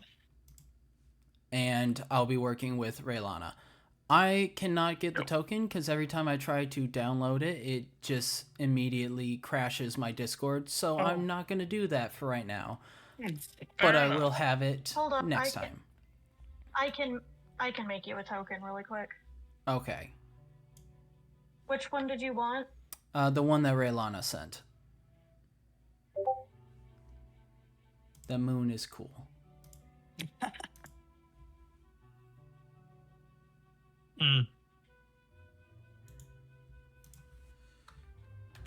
I wonder what my goddess would feel about having an undead horse, you know, being a goddess of nature and whatnot. Well, that is something you'll find out in a little bit. Depending on the goddess, most nature deities don't usually care much about. Oh wait, was that question set in character? It was out of character. Oh, then never mind. I'm shutting up. I can't save this as like a normal picture file. Yeah. It's only trying to save as a web file. Here. I can do it. I have token tool. If this Rube Goldberg machine of getting a dozen people to try to do this doesn't work out, I could do that. Because I can always make a token with the one that I did. But yeah, Raylana's does not want to save. I apologize. Oh, it's fine. It's not you, it's fucking technology. Yeah. Yeah. I hate that it saves stuff as web page files now, because it wasn't before.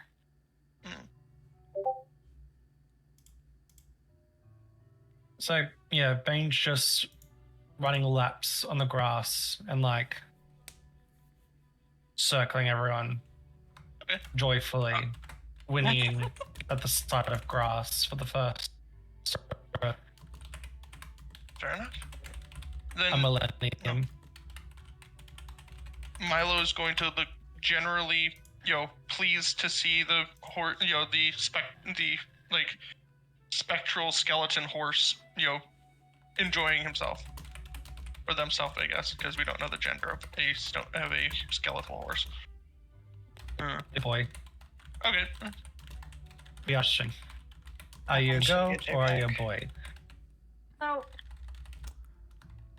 just in case it still wants to be a shit, this is the token maker I use. There we go. Now it's letting me save. There you go.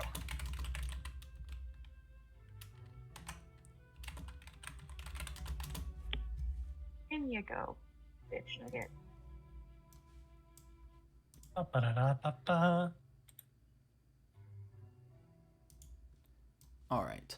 So, horse skeleton running around, happy to be out. Fire is going. Cal is sleeping. Anybody else doing anything? Amara, you're focusing on your ritual. The 10 minutes are, yeah, and I put an alarm on the phone for the 10 minutes and they up. Okay. Milo is gonna get into his cooking, the chef's kit, and grab some spices out so he can spice the meat. Otherwise, he's basically just enjoying enjoying good company and cooking food. All right. Bartholomew will play his bird pipes. I'm going to look to Milo and say, "Oh, so you know Sylvan?" He'd give a quick nod. I learned it when I was a kid. Oh, very interesting. Mm-hmm.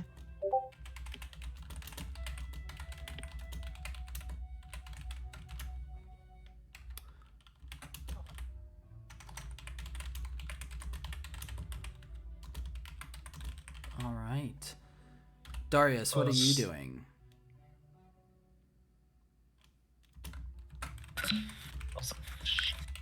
I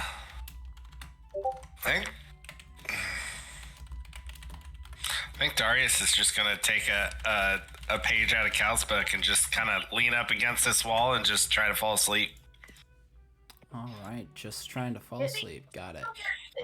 She literally summons Sashi and just curls up on the ground next to Darius, like, if he's right there, I probably won't get stepped on. All right. Bartholomew. She's also... Sorry. The yes. The bird call also take off the bardic inspiration because Blade Song's done. The bird call is less of a bird call and more of a bird being stepped on sound. They're my bird pipes, not like a flute. Your bird pipes sound less like bird pipes and more bird being stepped on. The continuity has been saved. Knowing that right now it's basically just the meat is just kind of simmering and the like, can Milo kind of pull out his violin and try to, help save this fledgling performance? Go ahead, roll performance. Sure. Okay, that's a 25. With little more than a couple strings played, the performance, which had been sounding as if someone were stomping viciously on a chicken, now turns to lovely song and calming noise.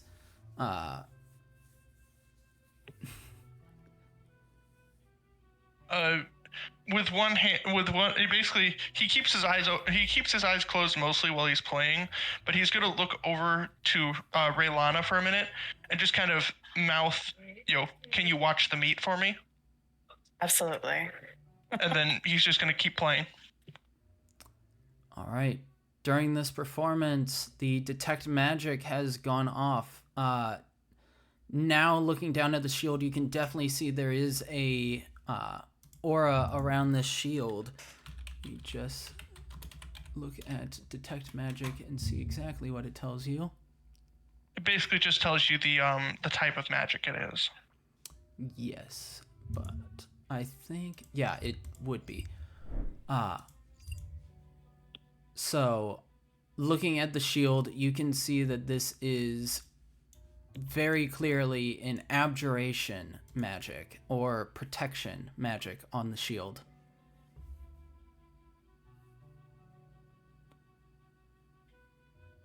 And Drake, did you put that potion away? Yeah, I decided to put it away. Okay. But Amara, you have a shield that has definite magic in it and seems to be of a protection sort. So I will go back to Bartholomew and relay the information to him. That this clearly has a protective aura about it and has... I definitely wrote that wrong. Protective magic. And I will hand it back to him because I'm in no need of a shield. Milo's going to let his music kind of fade out a bit before putting his violin away. If you'd like, I could tell you a little more of a precise amount, what it precisely does. If you don't mind, right. You'll pass the shield. Okay, my character's gonna take it, and Milo. he's. Oh, I said I'll pass it to Milo. It took me a second to remember what your name was. Completely fine. My character's gonna start looking it over, whistling along. He's gonna spend about a minute on it. He's gonna be casting Identify. Okay, casting Identify. You see that this is a +1 shield. All right, my character's gonna look it over and then pass it back. This is a well-crafted shield. It's definitely gonna keep. It's gonna keep harm away from whoever's using it. Lovely, because I've been meaning to upgrade my shield for a very long time. Well, an upgrade you have. So bye shield, regular shield, unequipped. Anyone wants a shield? I've got it. Well, we can put it on, if no one else wants it, we can put it on the pile of all, my character's going to gesture to the pile of great axes and huge amount of javelins we have. We can pile it on there. I want the shield. True. I could also potentially mount it upon my skeleton horse. Oh, you could try that. Okay. Quick thing before I let people do their thing. The 2 orcs that we killed before, no one looted those, right? 2 half-orcs, no. All right, then Milo's going to go over and do that and let people, actually roleplay without me butting in. All right, go ahead, give me an investigation check. Investigation. And then I still have that bless, so I'm going to be adding that. Yep. Because, Lord, do I need it? No. 19. That's a 22. 22. Looking at the half-orcs, the anchorites, you can see that they have these boar-faced tusked gauntlets that rest in their hands. Their hands now limp and loose from death. Fair. Fairly easy to slide them off. They seem to be a kind of punching implement meant to jab the boar tusks into the sides of. You also find a piece of paper on there that speaks of a Tower of Storms. Okay. I will also add that Milo would recognize the gauntlets because Cal has one on her wrist from one she killed and stole from earlier. Correct. She only has 1 or 2? She has 2, but she's only wearing 1. The other one's tucked in her bag. So then I have 4 of those boar gauntlets, right? Yes.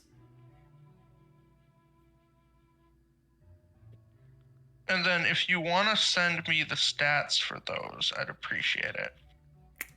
I will, because I actually statted those out. Awesome. Except they're finesse. Oh, go ahead. I was going to say, unless you remade it, I can just send the one that I've got. You should be able to look up boar tusked gauntlet. It's labeled as a war pick in mine, but... Okay. And then, is that a strength-based weapon? That is a strength-based weapon. Okay, then this is literally useless to Milo, but he will give it to someone else at some point, or just sell them. Alright, I'm gonna pocket those, and then that note. And you said it was a tower, right? Tower of Storms. Alright.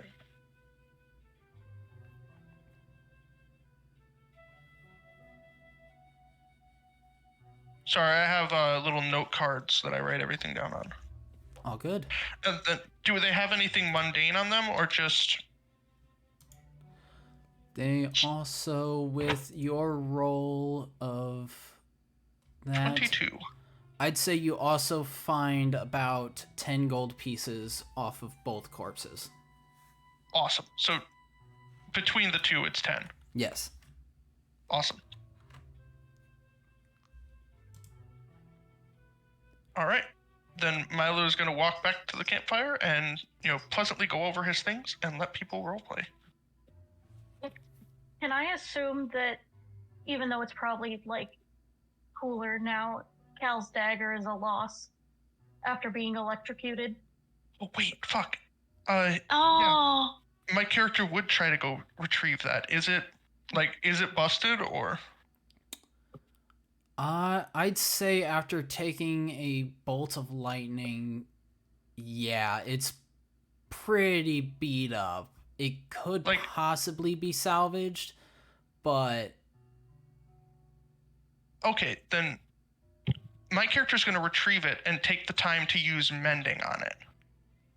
That definitely would help. All right, I'm going to take it over the fire, start working on mending, and then I will actually follow through on letting people do what the fuck they want. BH, that was my fault because I brought up the dagger again, so. No, you good. All right. Anybody doing anything? So, as... Go ahead. No, you go. Go ahead. No, you. I'm not debating with you right now. Go ahead. You started your sentence before me, so please. Alright. Drake's going to take out the bottle of liquid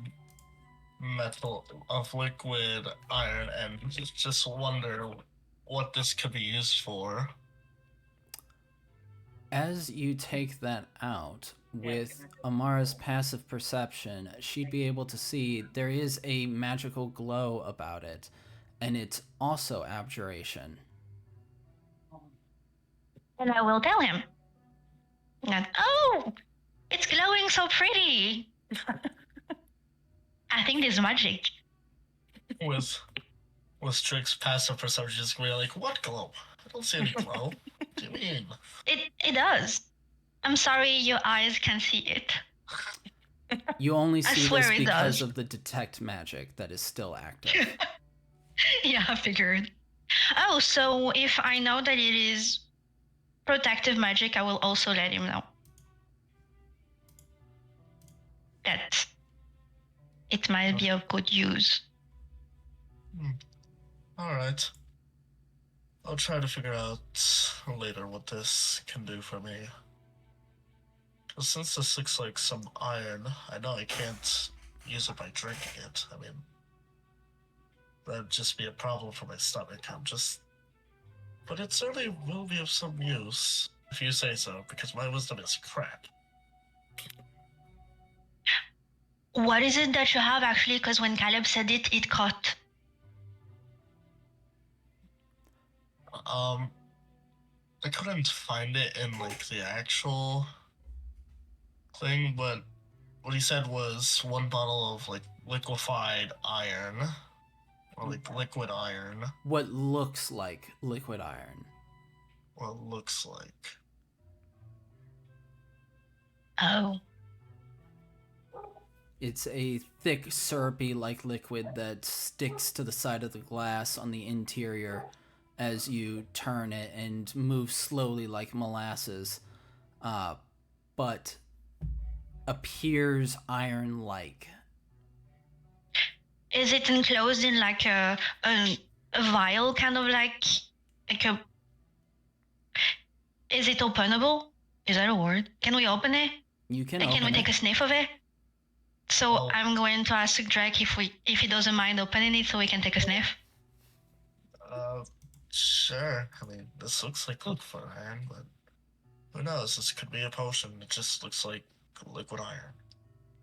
And then he'll take off the cap or cork that's on the potion or container. All right. Opening it, you know what? Amara and Drake both give me perception checks on it.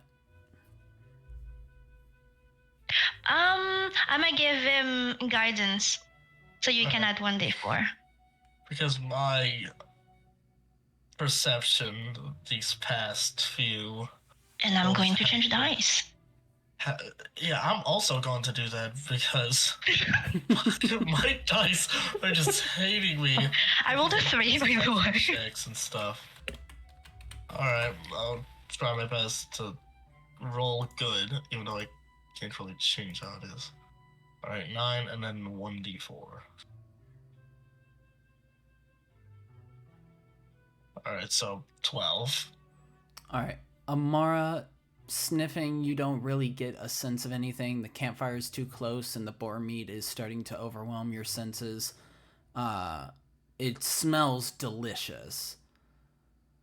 Drake, bringing it up to your snout, you're able to take a deep whiff in, and you get the iron. Like it's almost like sniffing a block of iron. That metallic sense that fills your nostrils. It's definitely pungent, whatever it is, but also clearly from the way that it's moving doesn't seem to be made entirely of a molten or actual liquid iron. Just has the appearance of it. Alright, so he's going to stick his finger into like the potion to like get some on his finger and like try it, you know? It is a... Have you ever licked a penny? No, gross. No, but It's the... How do I explain the taste of metal? It's metallic, it's strong, and for a moment... Tastes like blood. Yeah, the kind of a taste of blood, except, you know, less blood. But for a split second, you're able to feel as if the world has numbed to you. The fire in front of you doesn't feel as hot. The air doesn't feel as cold. The pain that you were feeling before fades away before coming back. can I try? Does like, it taste a- good? No. Tastes like a nickel. Or silver piece. But it's certainly was something different that I felt about it. When I tasted it for a second, the fire over there, the heat coming from it just cut out for a second. The pain that I was feeling just cut out for like a split second, then came back. I think this may be some kind of like healing potion.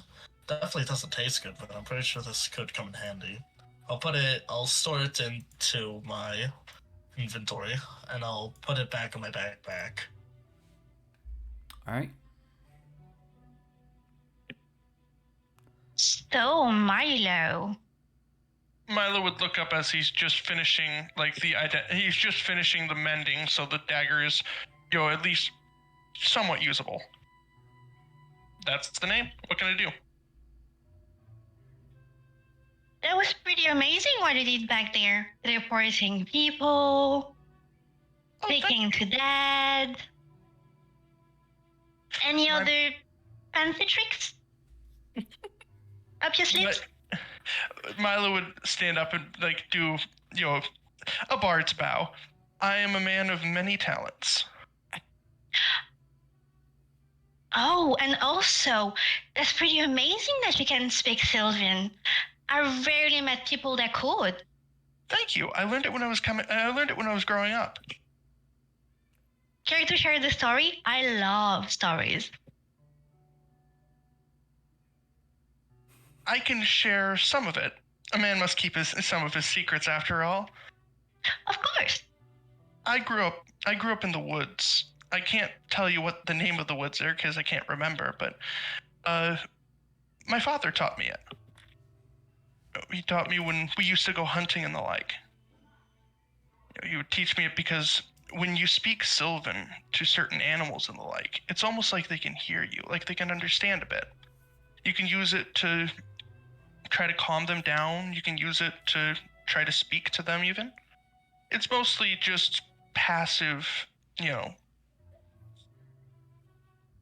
what's the word? It's like a passive amicability, if that makes any sense. It's a good language to know, and it's gorgeous if nothing else. Lovely for poetry. Oh, absolutely. So your father taught you. I take it he runs in your family? No. Wait. Oh, how did you learn it? I need to retcon that, because I need to retcon that. It does, actually.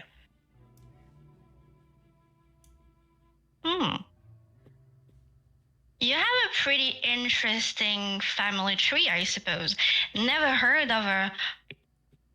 Oh, I get that wrong because I don't have it written in front of me.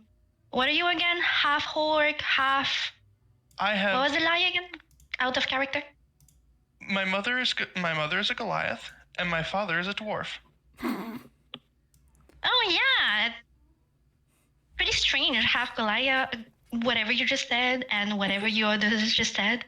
I have been told I'm a very strange man. Such a weird mix. And yet you don't. And yet you look nothing like them. How is that? Like I said before, it's a mix of just good genes, Yes, and my mother is a fairy. Like, Milo would look over, a bit of shock on his face before he banishes it. I take that you're joking. Yes, wholeheartedly. Thank you. So where did you grow up again? Like I said before, I grew up in the forest, but I couldn't tell you the name of the forest. Because you don't remember, or maybe because you're not allowed to? Hell. It's more that I don't remember the name. Oh. My dad would know How come better. you don't remember the name of the place you grew up? Like, I could tell you about Raven's Spire for eons if you just let me talk forever. I could tell you about the city that my father was raised in. I could tell you about the village that my mother was raised in, but that forest is very hazy, A lot of my younger memories are a little hard for me to conjure, if that makes any sense. Oh, hazy. Yeah, I know the feeling. Interesting. So you kind of like grew up in a magical forest, I take it. That's okay. That's simply what I'm going to assume. Okay. Interesting. If I stare at you long enough, there is something else about you. He kind of like puts his hands up. You got me. I am fantastic with my makeup. Wasn't talking about that, but... If Kel was awake, she'd be fucking insight checking your ass so hard right now. Oh, she totally... Can I roll an insight on him? Yeah, I'll roll deception against it. Well, wait. Deception wouldn't count because he's technically not lying. You can I have to choose play this deception very careful or because persuasion, whichever I'll one. roll persuasion because I'm really good at that. Now, here's something that you can do. In these cases, I like to leave it where if someone rolls insight, they roll out in the open, but the person rolling against them rolls to me. Okay, I don't quite know how to roll to you. So, if you go to the game log. Okay, game log. You should see. It sends. Okay, I send to default Dungeon Master. That works. Now you can choose whichever one you want to use, but you don't have to say it out loud.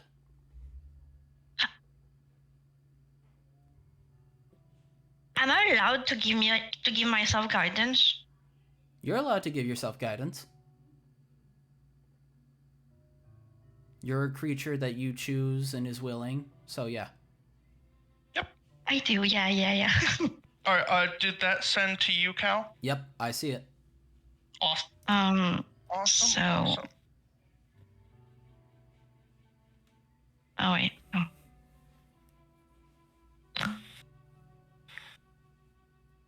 It probably sent to Caleb, but you also posted something in the chat. God damn it. Okay. I thought that it would also send that to Caleb. With that, you have It's to. fine. With that, you just do /whisper to DM. Question: is this a ruling where you want me to roll it directly to you, or am I okay to roll it in the open if I so chose? You are okay to roll it out in the open if you so choose. I just like this idea of like, there's no meta knowledge of. Okay, yeah. If you don't want me to roll it out in the open, I could totally just keep sending it to you. Don't worry, you save. She sees nothing. Yep. Super hard to read. Like, this half dwarf, half Goliath. Something about him just hard to tell exactly, but from what you can see, speaking truth. Which I clearly do not believe. Fair enough. To go into like, what is it like? Knit the eyebrows together in that sentence. Yeah, do tell about where your mom grew up and your dad. I'm actually very curious. My mother grew up in the Icewind Dales. She had a tribe up there. She was among them. My father is a knight from Cormyr. He ended up meeting when he went up to this one of those tourneys up there. He was one of the jousters there. He went there after a long campaign, and they ended up meeting and just really hitting it off. He described it as the most magical few seconds of his life. Oh, what a sweet story. Oh, actually, that reminded me. I never thank you for earlier, saving my life and taking me away from the surrounded monsters I was in. So thank you. No problem at all. I'm very happy to help. But I know a few people capable of doing that. What did you actually use? It's my own. Oh, that got. Milo would pause for a moment, thinking to himself. It's something like Misty Step, but I'm able to do it on other people. It's just just another way that I'm more useful. That's pretty amazing. Does it have a name? Can anybody learn it? I don't know if other people can learn it. That's nothing I know of. Does it have a name? If it does, I don't know it. Oh, that's pretty unfortunate. Mm-hmm. You can't be charmed, can you? What do you mean by that? Out of character question. Oh, out of character, he is immune to the charmed ability? He is immune to charmed. Let me check. Oh yeah, he has advantage on saves against being charmed, and he's immune to magical sleep.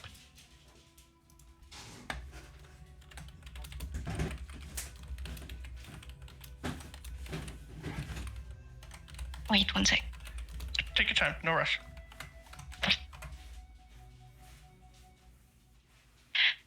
Did you learn it reading a book? Or maybe you were born with it? I have always had a talent for the magic of the bardic arts, and maybe it came along with it. That kind of sounds unlikely. Maybe it is. Never met a bard with that ability before. And I've never met people such as you folks. I think we're all unique characters here. Where is that thing? Drake would like to take out some potion and try to show it and see if anybody can identify it. Oh, I Are you wanted trying- to use something, but I can't find it anymore. Are you trying to use it? Are you trying to show Milo it? I'm trying to show everybody it, or like see if they could identify what it is. Ooh, if you give me a moment, I can take a look over that, tell you what it is. And while he shows everybody what it looks like and wonders what it is, he would like to try some perception checks while he's at it. Alright, what are you trying to perceive? I'm trying to figure out what this is. Alright, that'd be more Arcana check. Alright, I'll try Arcana checks. I'm not great at Arcana checks, but I have a +1 modifier, so I'm not terrible. But I'm gonna at also, least- Milo did offer to identify it for you, which would tell you everything. Wait, also, I do want to specify, if something's just a +1 weapon or armor, you don't have to, that's not something you have to identify. That's, +1s and the like are usually just something that you just know. But if you want to specify at this time that it was like special magic or something that made it a +1, that's totally fine. I'm just, unless I'm wrong in that ruling, because, because I think it's enchantment specifically that you have to use it on. When you say that Milo offered to like identify it, does Drake hear the offer, or is it Yes. just like out of character? No, it's an offer in character. Alright, he's going to walk on over around the fire and around Amara to see if he could see if Milo could figure out what this mysterious kind of potion is. All right. Milo's gonna, roll it around in his hand, just start whistling as he looks it over. Question, Kel. Mhm. This is a 1-minute cast. Do I have to be doing that as like just he's entirely focused on that, or can he keep talking while doing it? He can keep talking while doing it. It's just going to be like one of those things of like you're doing something else, so it's kind of hard to focus on anything else in the background. But +1. Oh wait, no. It has a verbal, somatic, and material component. So you But- wouldn't be so- able to speak. Yeah, no. My character is busy whistling and looking this thing over. Also, rules as written. Also, +1 armor is, or +1 items are considered magical items, which would be okay, identified through the identify spell. my bad. I- That's once again, we have made mistake. It's fine. Also, identify can be used on mundane items to get a better sense of what they could be used for. Okay, So even Dope. in that case, awesome. All right, then people could roleplay for the 1 minute that that Milo's busy. See, even I forget my own name. Well, not my name, but you get the point. Yep.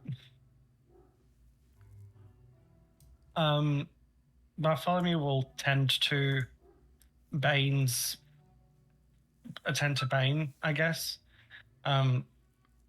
Cleaning off cobwebs and other nasties that may still be clinging onto his ivory bones.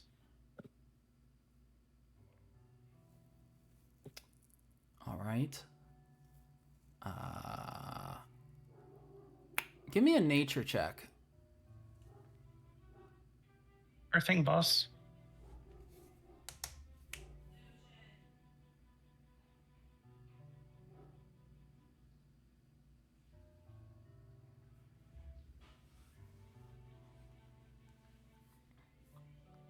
S- 17. 17. Looking over the bones of Bane, you can see that they've been magically reinforced through strange magics. It's hard to tell exactly what the magic that fuels this horse to continue living even through its death. But looking him over, you can see There are no chips, cracks, fractures, anything within the bone structure itself that could possibly be an issue later.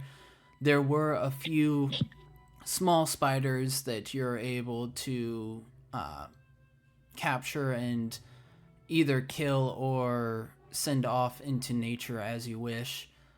But after a thorough look over, you can see that this is a hardy, if not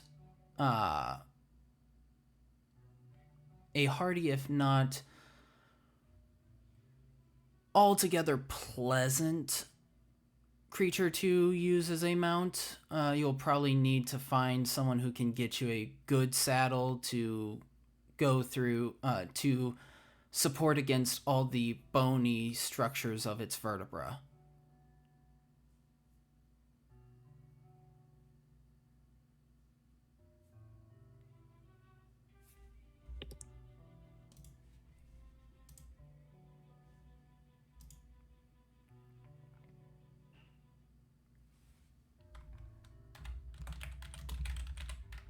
Ray is going to check on the food. But yeah. Around this time, the meat would be ready and appears to be good for consumption. All right. At that point, do we want to say that Milo's identify is done? Yes. All right. What is it? This is a potion of invulnerability. Milo would go wide-eyed as he looks this over. A bit of a giddy glee in his eyes. Oh! So, when you drink this, does he know how long it lasts?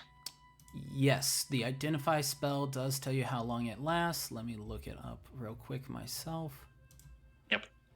It lasts for 1 minute, and you have resistance to all damage. Rick is going to ask Milo, what did you find?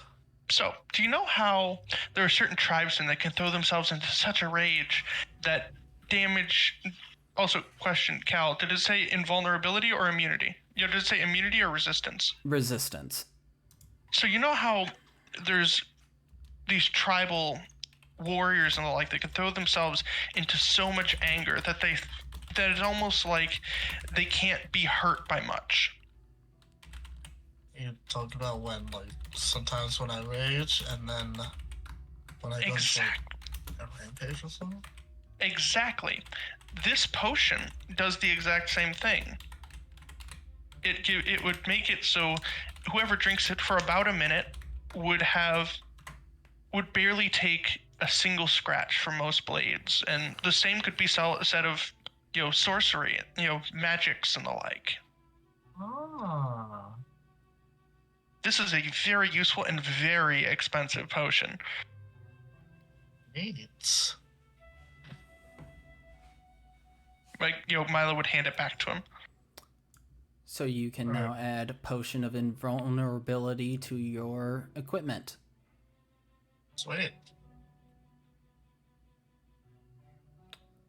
It does only last 1 minute, so it is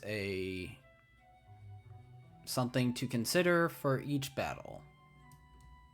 At that point, unless someone stops him, Milo's gonna walk over to the two sleeping here and try to very quietly, set Cal's knife next to them. I will not require any stealth checks for that. Okay. Afterwards, he's going to just head back over to the fire. All right. If anything, you might get a look from Sashi as you come over. A warning look in the cat's eyes saying, "You wake her and I will scratch you." Milo would a silent wave towards the creature before heading off. His footsteps nimble enough that he probably wouldn't be heard. And seeing that, she'll just relax again. Fair enough. She's not a complicated cat. Fair enough. Bartholomew will eat his food quickly and is ready to go to bed. All right. Is everybody ready to take a long rest? Before we take a long rest, I would like to say to Milo and Sylvan, well, Balana's gonna understand that. That I understand those who want to display more information. There are things I myself cannot talk about. Milo would respond. But Oh, go ahead.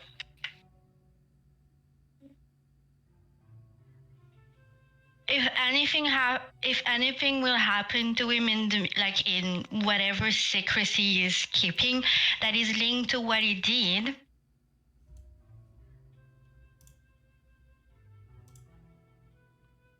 I might choose not to help him if there is any bad consequences that will happen. And with that, I will walk away. Before she walks away, Milo would speak up. Take the first watch with me. He's speaking in Sylvan. Take the first watch with me. I think we have some things to talk about. Okay. All right. So we have 2 people for first watch. Who's going to take second watch? Milo would offer to take second watch and probably third watch, but still, to keep his cover, it's only the first and second watch. Okay. I'm happy to take second. Second watch. So Milo and Raylana, second watch, and who's taking third? Like third. Drake. I'll take third. And Bartholomew. All right. So, first watch. Milo and Amara. Oh, go ahead. The fire is still active, providing warmth and drying out the area around it from the previous couple hours of rain that had been pouring down. And looking at the oncoming night up above, you're able to now see a glittering galaxy of different lights, colors, shining across the sky, no longer being covered by the thick clouds that had blotted out the night sky previously. All right. Pretty. With that, Milo would give Amara a look and then start to head towards the edge of the forest over here. That is very far. Okay. I'm gonna be here. All right. I assume everyone else is basically asleep. Yes. Milo's gonna turn around. So, I can't lie to anyone, but I can, in fact, hold back truths. I have a feeling that you and I are very similar in certain ways. Different in others, but similar in certain ways. In ways that mean that I can trust you a little more than I trust most people. So, if you have a question, feel free to ask. What are you hiding? He would give a nod and quite a bit. Want to be a little more specific? I want to specify he's not asking that in any sort of sarcastic way. It seems like he legitimately almost needs the question to be more specific. Okay. First question, I suppose, should be what actually are you? I am the son of a Fey Lord. Right. Okay. Shock. My father is a knight but he adopted me long after my time in the Feywild. My dad is a lord of spring.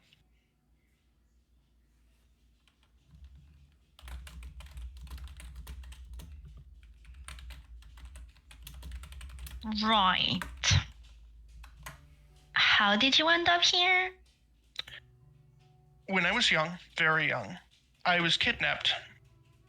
A drow matriarch wanted my father's hand, but as you might expect, his husband wasn't very pleased with that idea.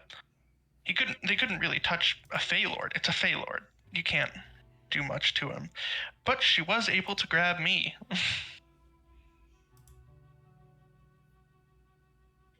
So I've been here for quite a while.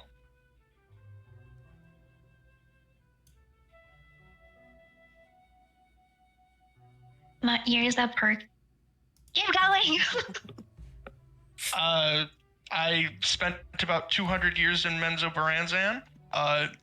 The woman stole my wings. She rounded down my ears so people would see me as just a common slave, figure rubbing salt in the wound. I was saved by this group of abolitionists that run operations down there and around the surface and the like. They sent me over towards Cormyr because there was some people that would be willing to help. And the father that I have chosen to call father adopted me. That story was true, as I can't lie. He kind of like shrugs. There's a lot there to unpack. Have any questions I can answer? So the spell you used earlier? That's not a spell. That is one of the few things that I still have from being my dad's son.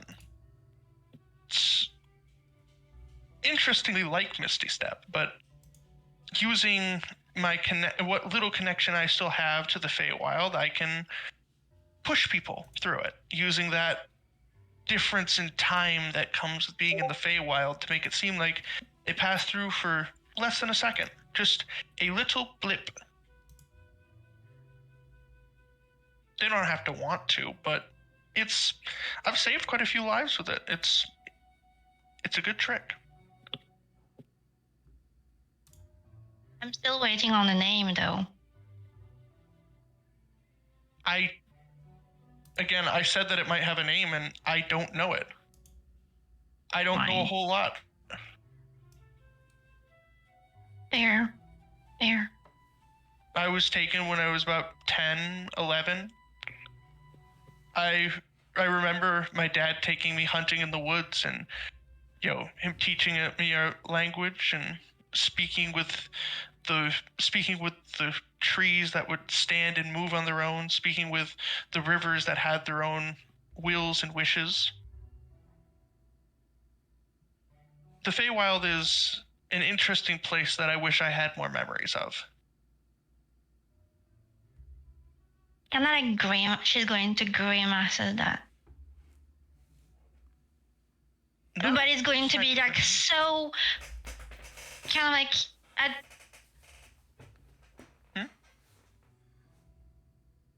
like it's, I don't think you're even going to notice, like is going to even notice that. She grimaced at the idea of like, oh my god, the Feywild is so amazing. Would you like me to roll insight for it? Or would you rather not, just say that he wouldn't really notice? Do you want to roll insight? I would like to, if you're okay with it. Sure. That is a 23.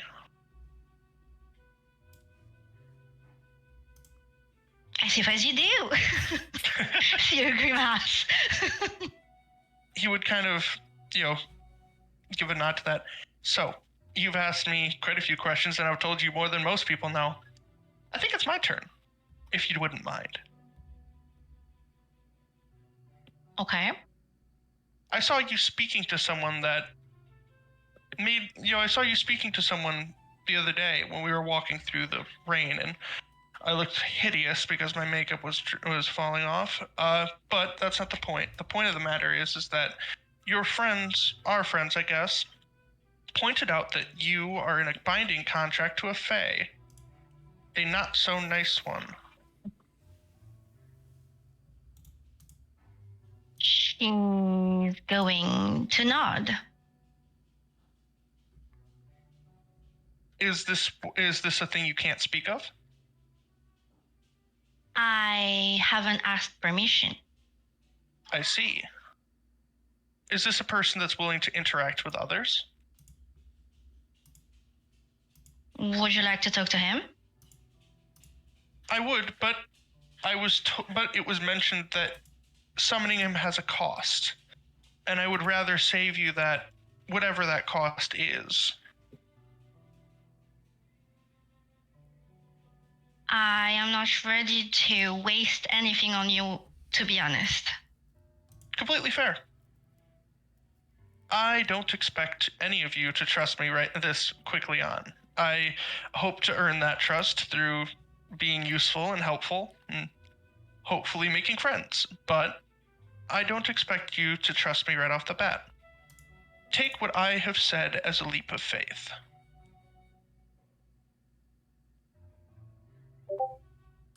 I don't really know what problem you're actually into, but What do you mean?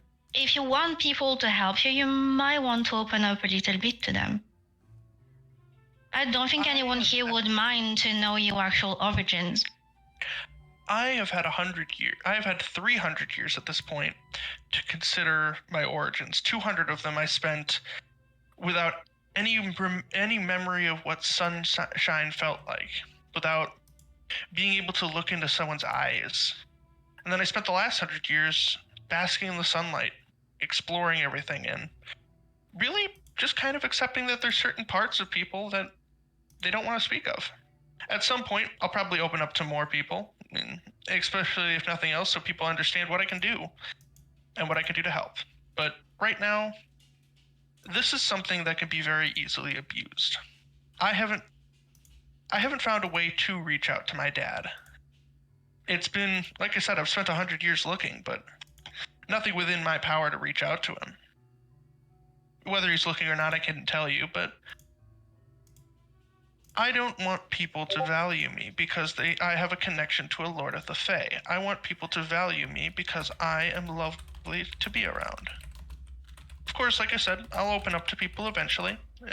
I've opened up to you, and I've known you for what, 2 days? So long as I can cultivate more natural connections with people, if that makes any sense.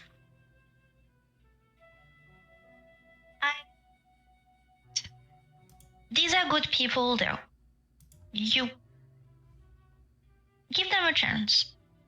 I intend to. If nothing else, I've trusted you a lot with my life at this point. At least once, if not twice, arguing with that very, very large and very annoying pig. I intend to give people a chance. It's just, I spent so long knowing that there's no one I could talk to that a little of that sticks around, It takes some time to really shrug off. And it will. It'll go away with time, as most hurt does. It just takes a little longer, if that makes any sense. Yes, it does. Good. I would hope that for now, at least, maybe we can keep this knowledge to ourselves. Let me reveal this when I feel comfortable doing so. It is not my story to share, so... I appreciate it.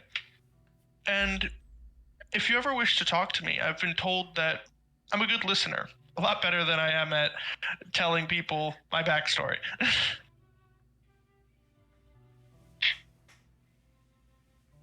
Thank you. We should get back to the watch, though. I agree. Back to watching we go. And at that point, he's going to continue with his watch. All right. With that, we're going to call it for tonight because Bartholomew is passing out actively. Fair enough. Oh my god, I'm sorry.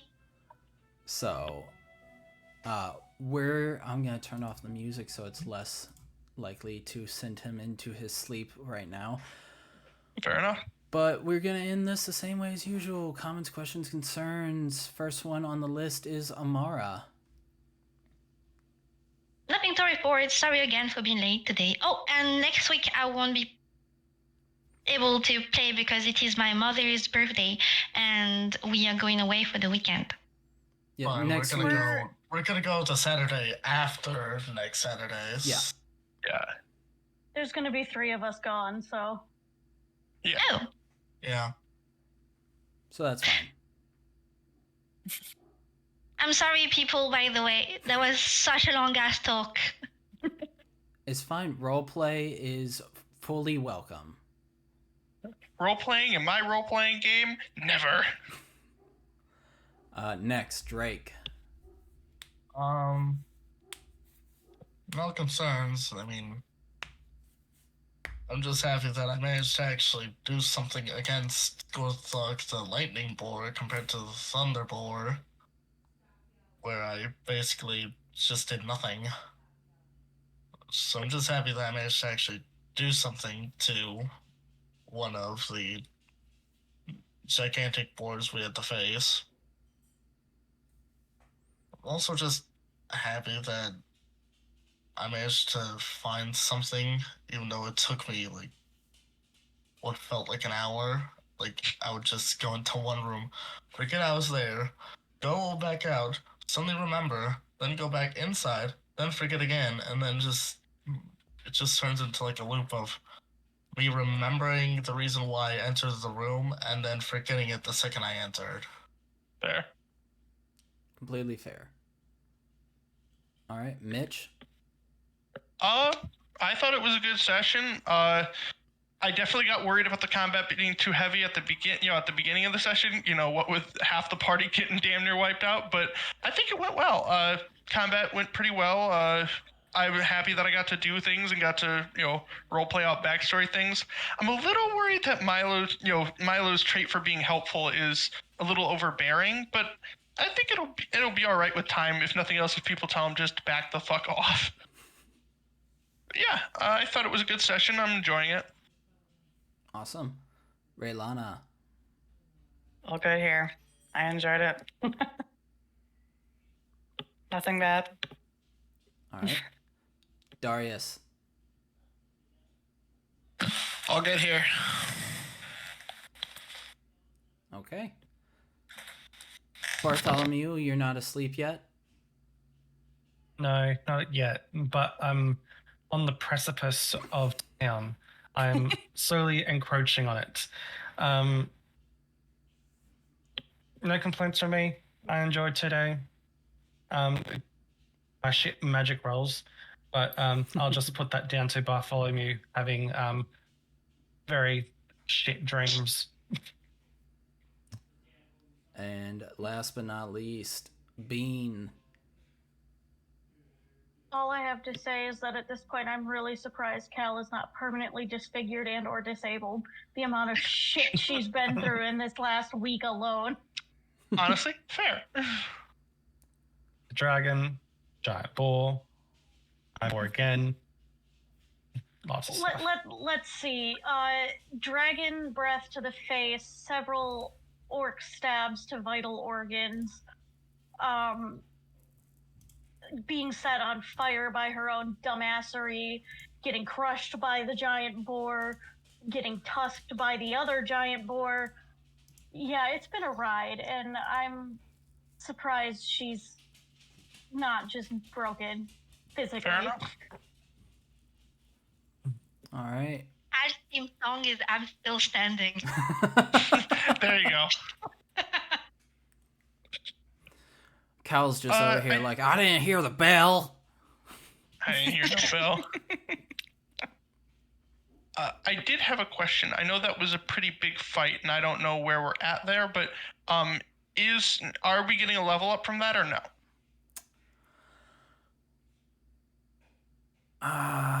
You know what? I will give you guys a level up.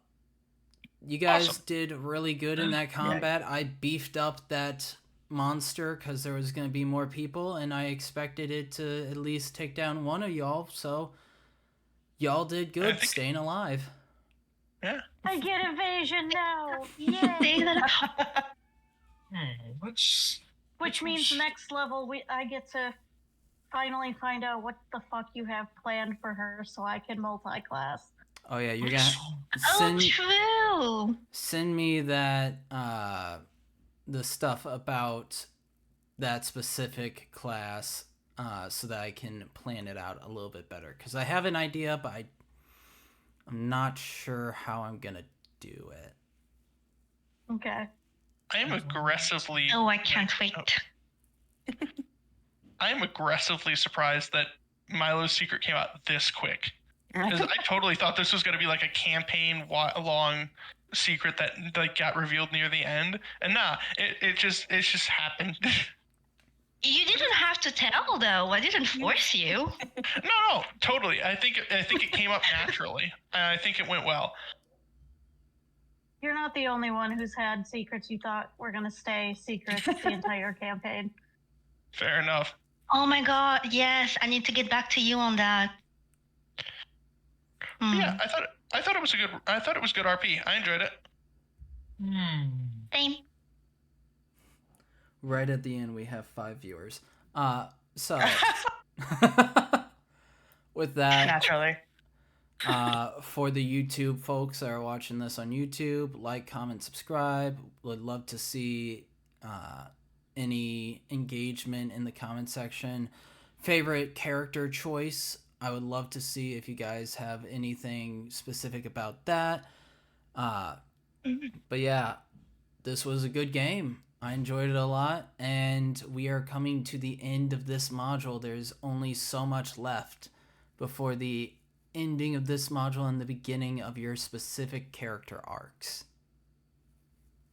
So we are also good to roleplay anything else out in the roleplay chat. So feel free to go back into that and engage in roleplay. I know some people have been itching for that for a little bit. Aren't we sleeping now? Are we gonna have our dream on RP?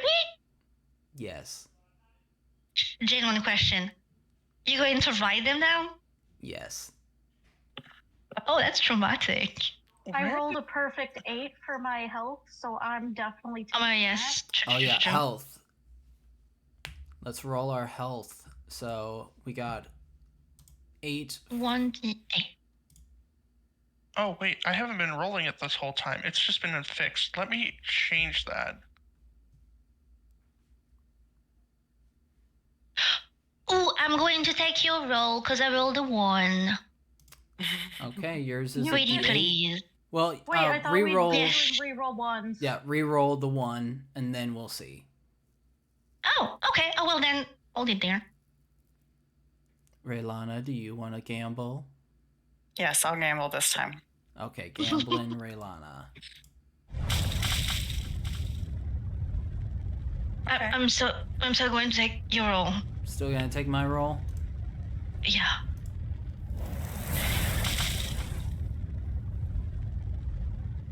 There you go, Amara. I'll take a 63. Where is it? It's in the game log. Okay, one sec. Thank you.